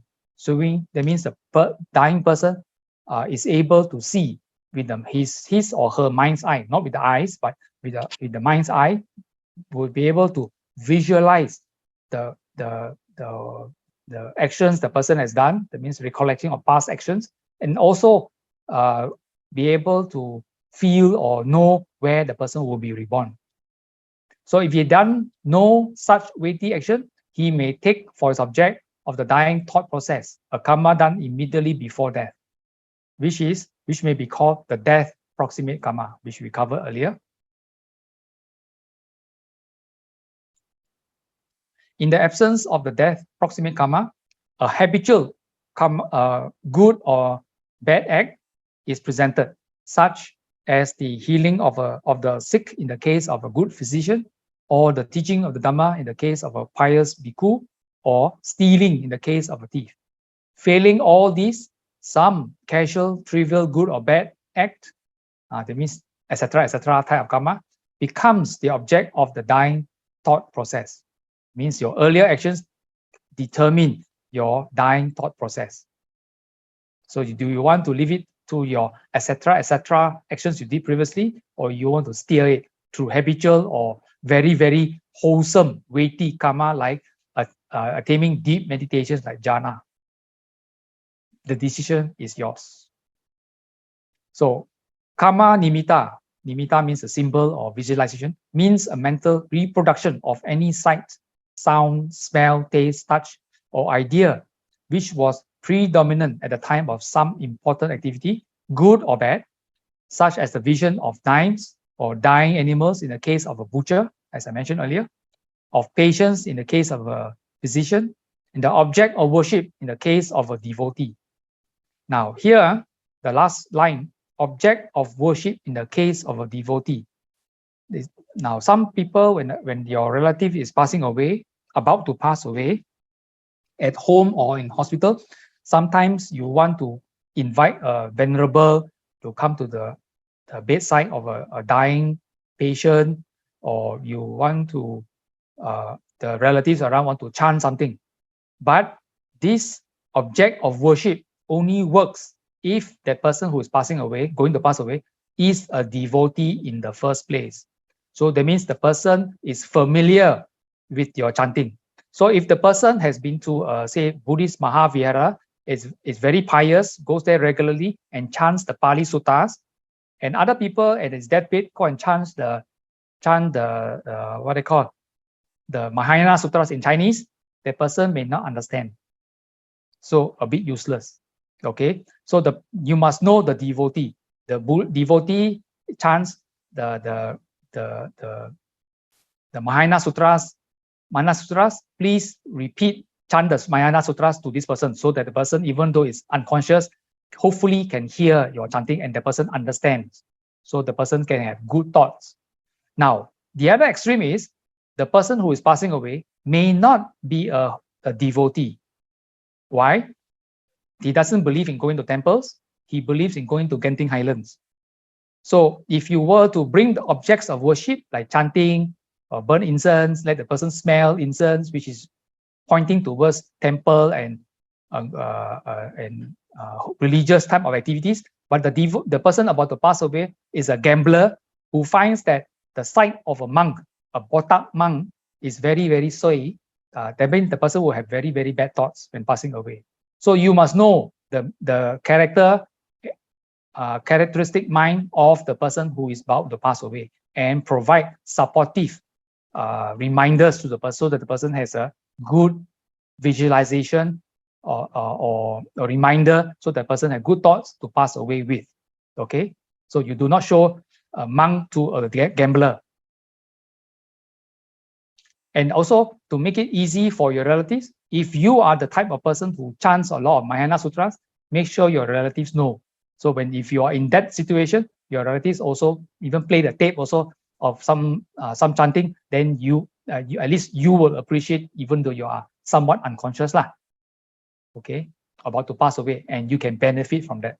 So doing it yourself is one, to create the habitual karma, habitual action, and also letting your loved ones around you know also is very important so that they can help you.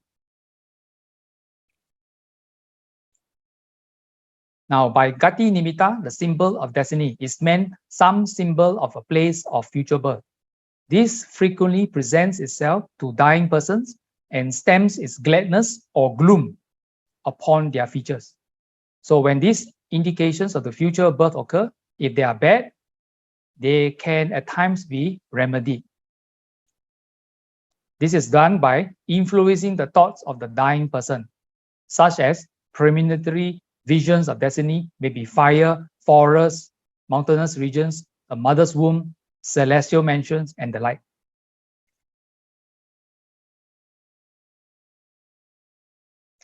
Taking for the object a karma action symbol or a symbol of destiny, a thought process runs its course, even if the death be an instantaneous one. Although people sometimes say, oh, the person passed away instantaneously, but the mind works very fast. So what we humans call instantaneous, like a snap of a finger, as far as the mind is concerned, many thoughts have already gone through the dying person's mind. Now, for the sake of convenience, let us imagine that the dying person is to be reborn in the human kingdom. That means reborn as a human being again. And then the object is some good karma. Now, many people in Sri Lanka, when they perform good deeds, they have a little booklet. They write down on this day, on this one, at this place, I offer dana to this reverend, or there are 5 reverends there, 10 reverends there, and so on. They write down. So over the years, they've been performing a lot of wholesome things like donating money, offering robes, and so on. They write all these things down, not just to temples, maybe helping the poor, cleaning somebody's house, or poor, a disabled person's house, or whatever. All these good things are recorded. So when this person is about to pass away, a Sri Lankan custom is that many of those people get a relative to get hold of this book and read the list of good actions done from so many years ago, read out to this person. And in the course of hearing this, the person were to pass away, the person is able to recollect that I have done this on this day, I've done that on this day. The person has a happy feeling of his or her wholesome actions previously, and the person dies with a happy heart. That is very important. That's one of the ways people do. So the paragraph, second paragraph, his bhavanga, consciousness, is interrupted. Now, bhavanga these concepts of Bhavanga are rooted in the Abhidhamma, not in the Sutta Pitaka, in the Abhidhamma, and which postulate that our thoughts are made up of 17 thought moments. All these thoughts at the baseline, even when we are sleeping, unconscious, we have Bhavanga consciousness running through. Okay, it only vibrates here and there based on something that what it called comes into mind, arises in our mind, or some external stimuli. Then the Bhavanga rises to a more conscious level. So here, his Bhavanga consciousness is interrupted, vibrates for a thought moment and passes away. After which, the mind door consciousness arises and passes away. All these Bhavangas arise and pass away. Then comes the psychologically important stage, Javana process. Here I underline and in yellow, which here runs only for 5 thought moments by reason of its weakness instead of the normal 7. So there are basically normally 7 Javana thought moments. It lacks all the reproductive power, its main function being the mere regulation of the new existence.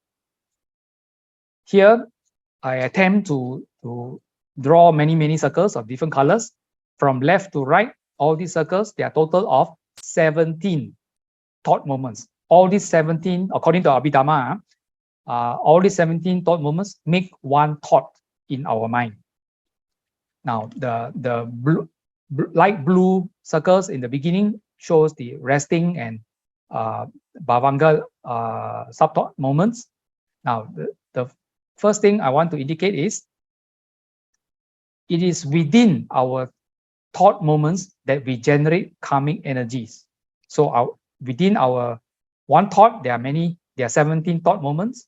Part of our 17 thought moments will generate karmic energies. At the bottom line, from the Abhidhamma, 17 thought moments in one thought.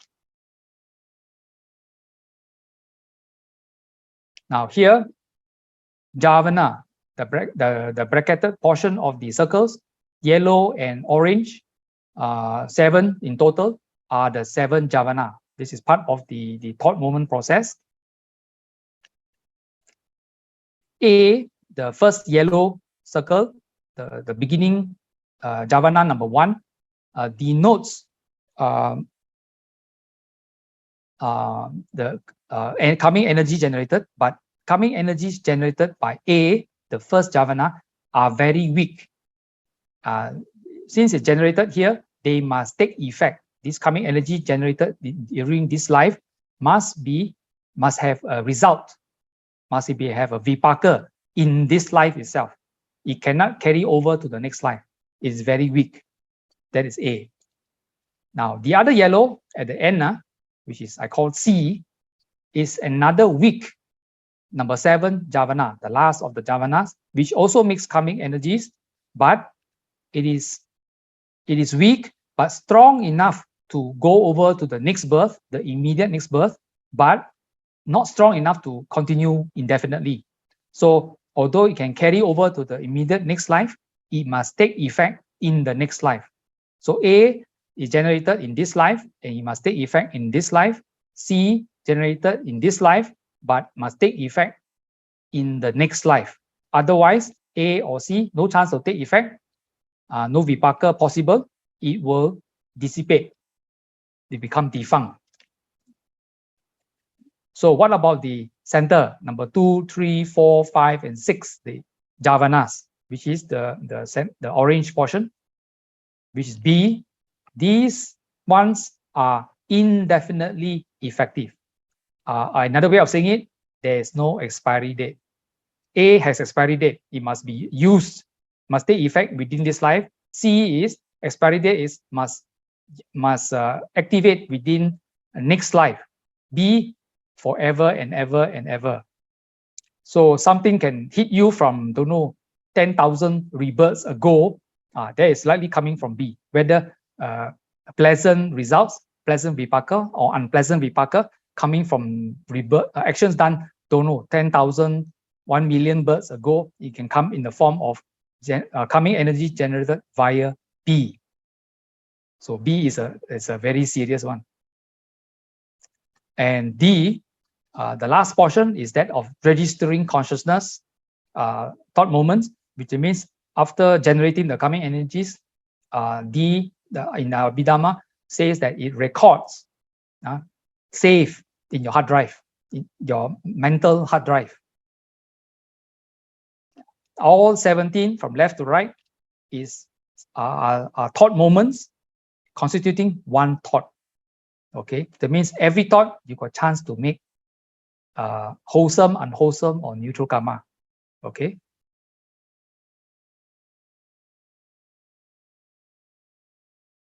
Okay, karmic ripening. This is with respect to the previous the thought moments diagram. Immediately effective karma. The effect will take place in this present life. The effect of the first thought moment, the first jhana, which is the weakest, will reap in this life itself, which is the yellow A I showed you earlier. Subsequently, effective karma.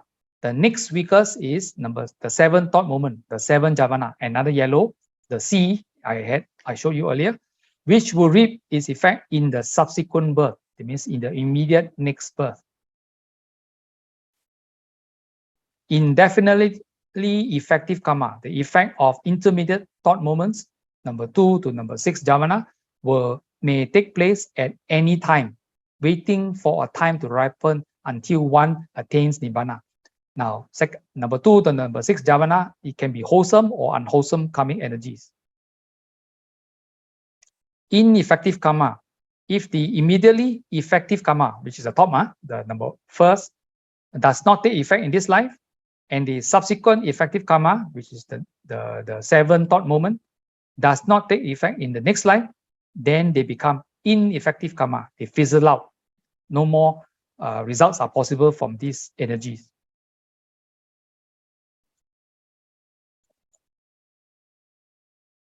Now, the object here being desirable, the consciousness he experiences is a moral one.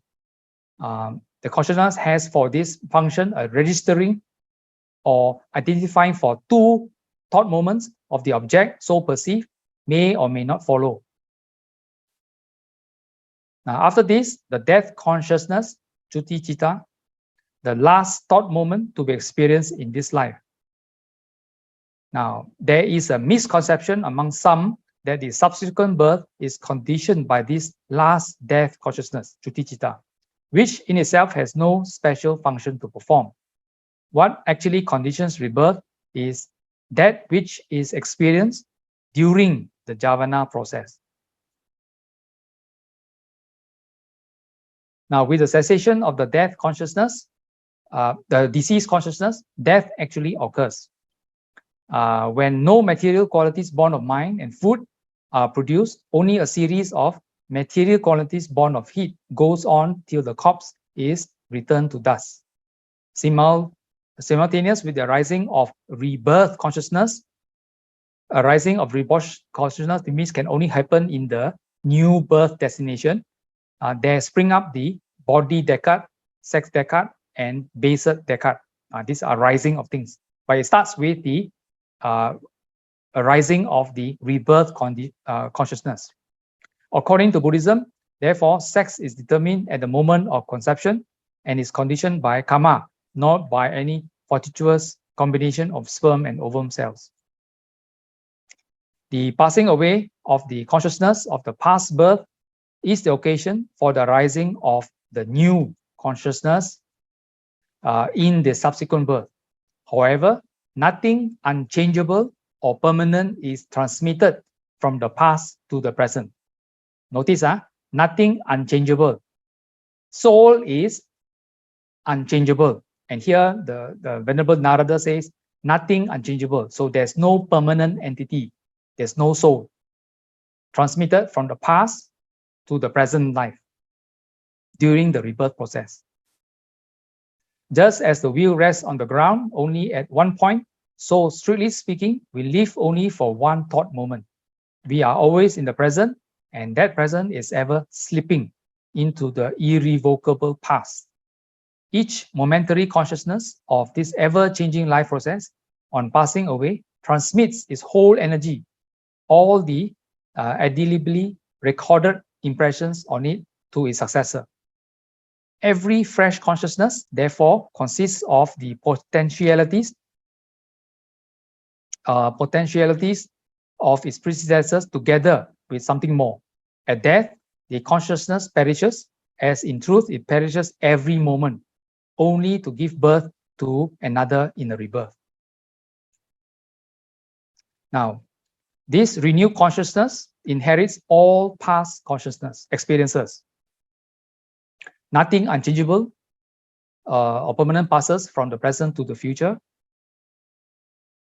And quickly run to the Pali term, the rebirth consciousness, that means the new consciousness appearing, the first consciousness that appear in the new being, in the new destination, is called Pati Sandhi Vijnana, and then lapses into a Bhavanga states. The continuity of the flux at death is unbroken in point of time, and there is no breach in the stream of consciousness.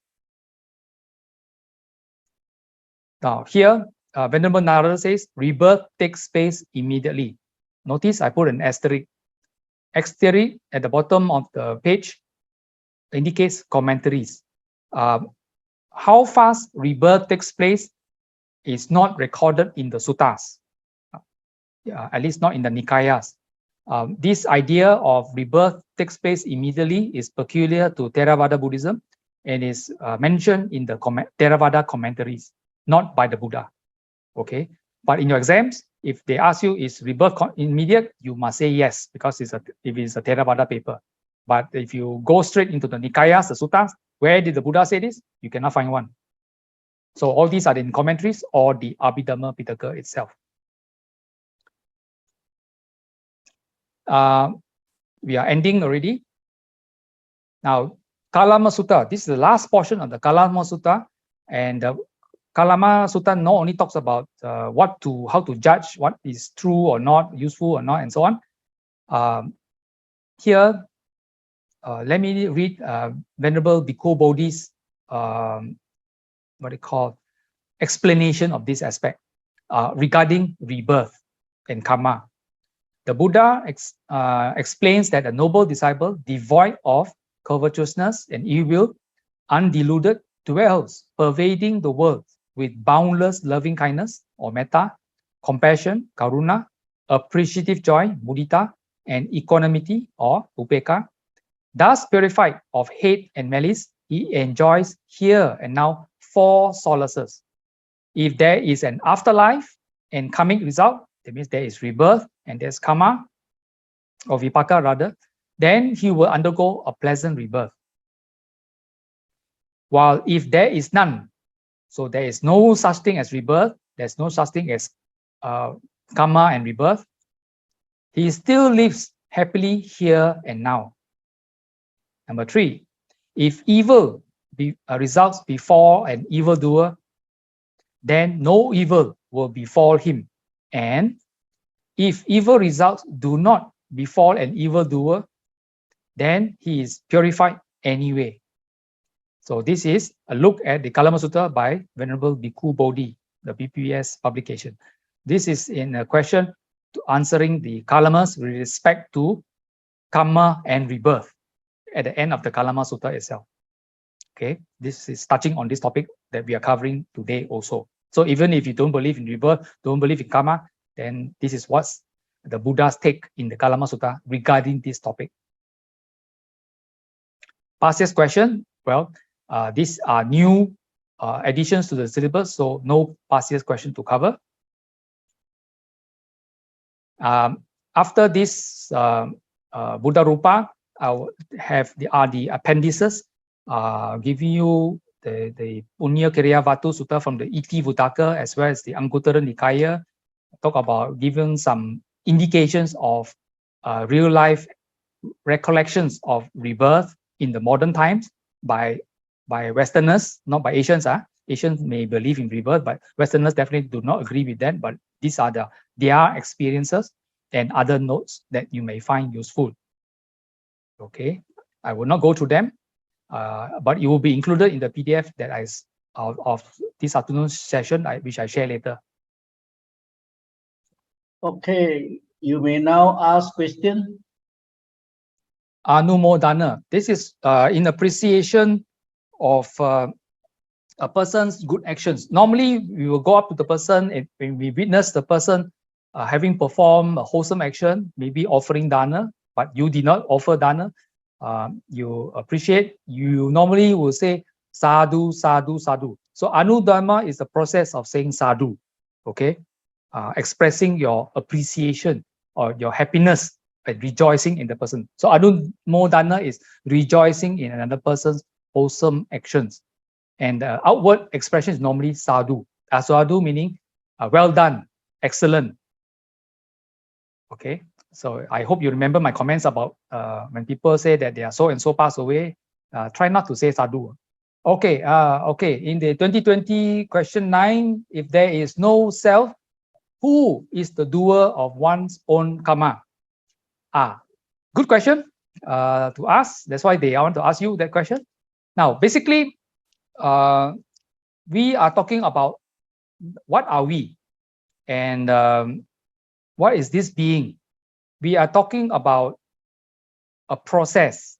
We are the 5 what they call aggregates, and the 5 aggregates of rupa, that means the body, of vedana, of feelings, of perception, sanya, of sankhara, of thoughts, and vijnana, consciousness. 5 aggregates. They make up nama rupa. Another way of rearranging the 5 is called name and form.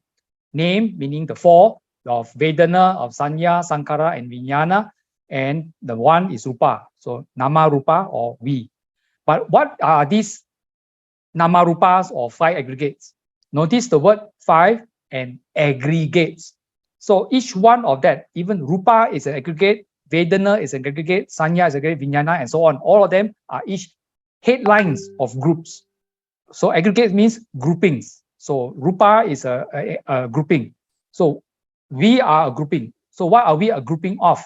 We human being, or at least a living being, from a biological standpoint, we are made of organs. What are organs made up of? Cells. What are cells made up of? Mini organs. Those who are familiar with still remember your biology, cells inside there got mini organs, mitochondria, and so many, other than the nucleus, of course, and other things that keep the cell alive.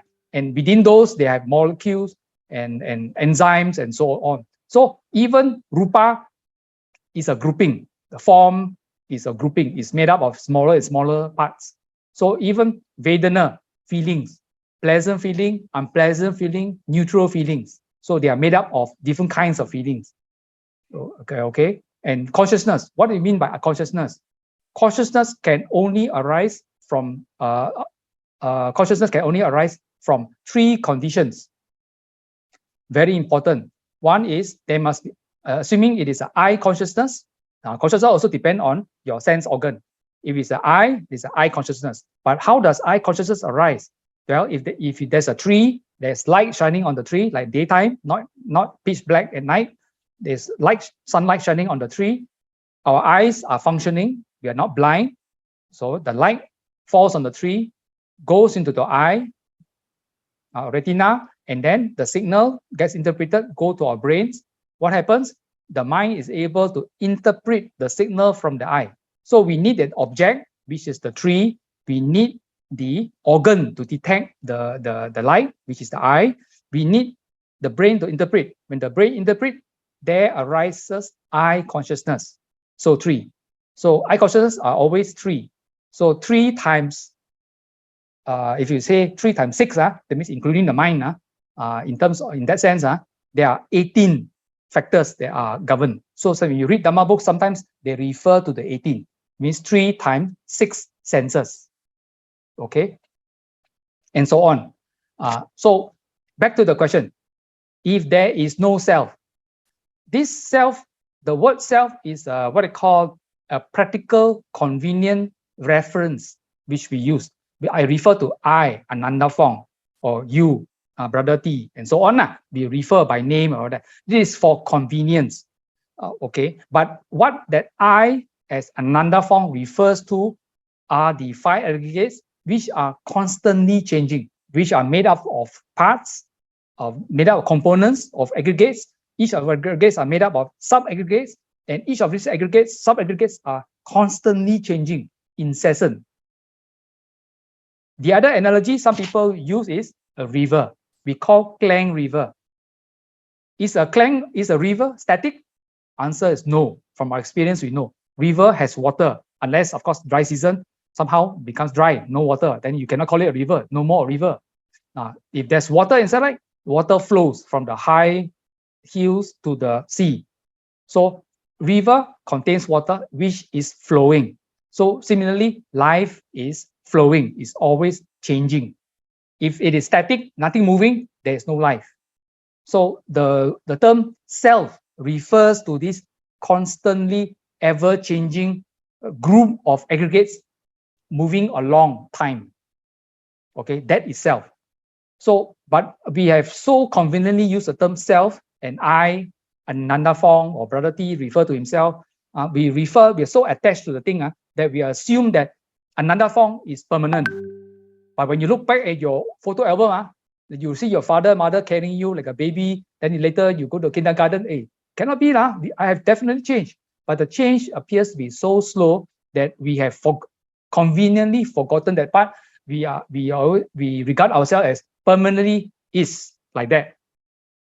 Okay, but in truth it is not. So self is an economical term to refer to.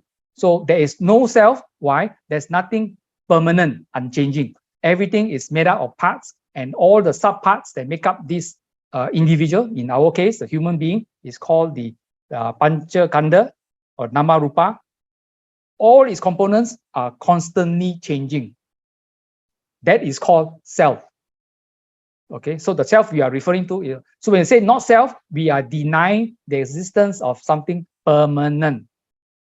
So the doer of this, the self who is doing this, is this moving river or moving the Panchakanda that is deliberately entertaining this arising of thought. I want to do dana. You entertain the thing and then you proceed to go to market to buy this and do this and do this. All these things composite of thoughts, activities, of feelings, all come together to produce an action.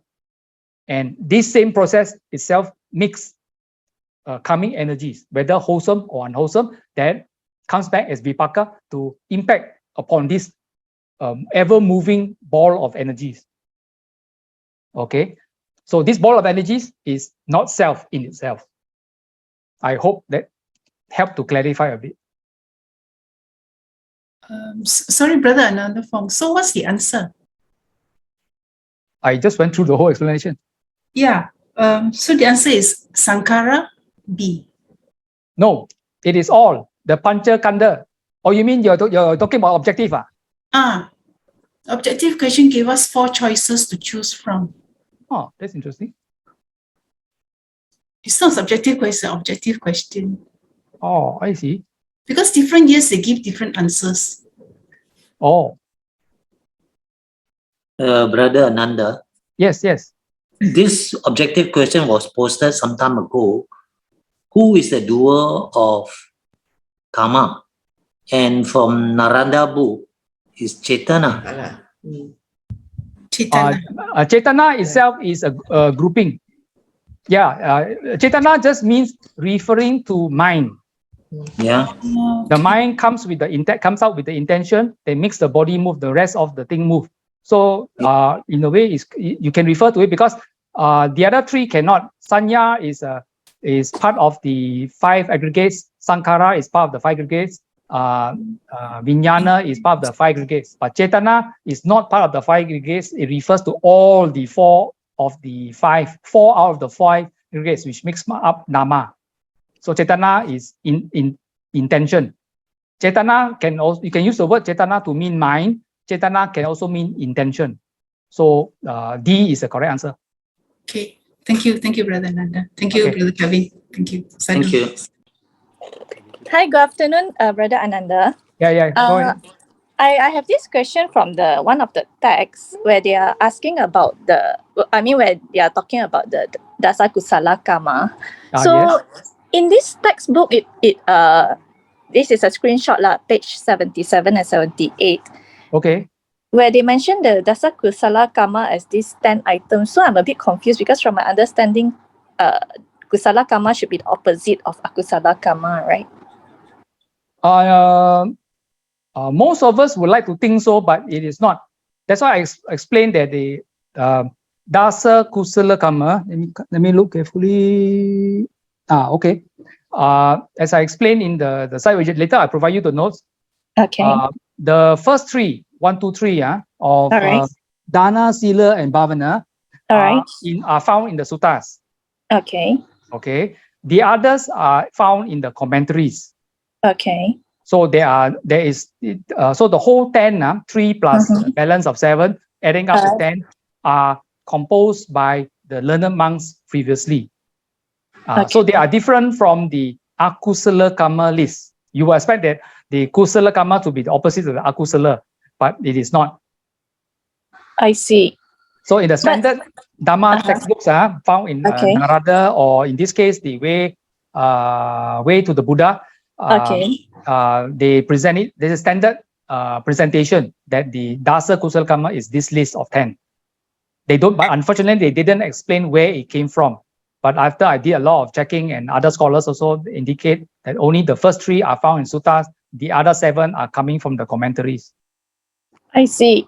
But Brother T, if you don't mind, you share the next picture with Brother Ananda, because actually I'm a Sunday school teacher so the other Sunday school teachers are telling me that this is not correct. So they were sharing with me another book which mentioned that these 10 items are actually considered as the 10 bases and not the 10 meritorious. It's not considered Dasa Kusala Kamma. So I'm quite confused whether which is the correct one. I remember when I was studying in Sunday school, as well as all the other courses and textbooks also, including Narada's. All right. They still refer to this, Dasa Punya Kriya Vatu. This is exactly 10 bases of. You mean the word bases? Yeah. So now, according to them, to all my other colleagues, they were saying that these are the 10 bases, which is actually the Dasa Punya Kriya Vatu. So they said that Dasa Kusala Kamma is actually the direct opposite of Akusala Kamma. So meaning to say, like Akusala Kamma say, the whatever is in Akusala Kamma, the Kusala Kamma is just the opposite. And then for this 10 is actually supposed to be under Dasa Punya. It's supposed to be this Dasa Punya Kriya Vatu. So that's why that part made me a bit confused. Okay. I in a way agree with your friends because this list is normally referred to as meritorious, 10 meritorious. So the word meritorious from Pali is called punya. So the punya kriya vatu correctly refers to this list. But very often, many other textbooks also refer to this list as the Dasa Kusala Kamma. But I agree with your friends that by right, it should be the opposite of the Akusala list lah. Okay. The Akusala list, because Kusala is training yourself to uproot the unwholesomeness so that you can reach Nibbana. So that means there must be transformation of your character, and that character requires that you are skillful in your actions. So in the Akusala, Dasa Akusala Kamma, the Kusala side should be the opposite of that. That means in the case of killing, there should be non-killing and so on. Yes, but unfortunately, I do not remember having seen that the opposite. That means the saving of lives and so or of telling the truth being presented as the Dasa Kusala Kamma. Strangely, I do not recall any textbook that presents it that way. That's your friends have said. I tend to agree, which I also found. I personally found it very strange also. But many textbooks refer to this as the Dasa Punya Kriya Vatu, but they also interchangeably call this the Dasa Kusala Kamma also. So right or wrong, that's another issue lah. I see. Okay. So, but it would be good if widen the search. If some of your fellow Dhamma school teachers, if they can find any reputable Dhamma textbook that refers to the Dasa Kusala Kamma as the opposite of the Akusala list. Okay. It would be good lah. I haven't found one yet. At least I don't remember. Good that you raised the question. Maybe I'll widen my search some more and find out what other books. But as far as I remember, the what do you call it? The Way to the Buddha and even the Narada's books, I do not recall it mentioning as the Dasa Kusala Kamma as the opposite the Akusala list. Yeah. So that's the part that they keep That is telling me the that problem we lah. shouldn't. Yeah, they tell me we shouldn't be following the book because it's teaching the wrong thing to the students. So But that's the now part that's the only trouble is that the books are written by very authoritative. So if you are from Mahindrama Sandhi Bali School, then the Way to the Buddha is written by one of the chief abbot there, Yes. and the Narada textbook is well respected all over. So many courses are referring to this list, the page you're showing here, as both Dasa Punya Kriya Vatu as well as Dasa Kusala Kamma. I see. Okay. Understand. Thank you so much. Okay.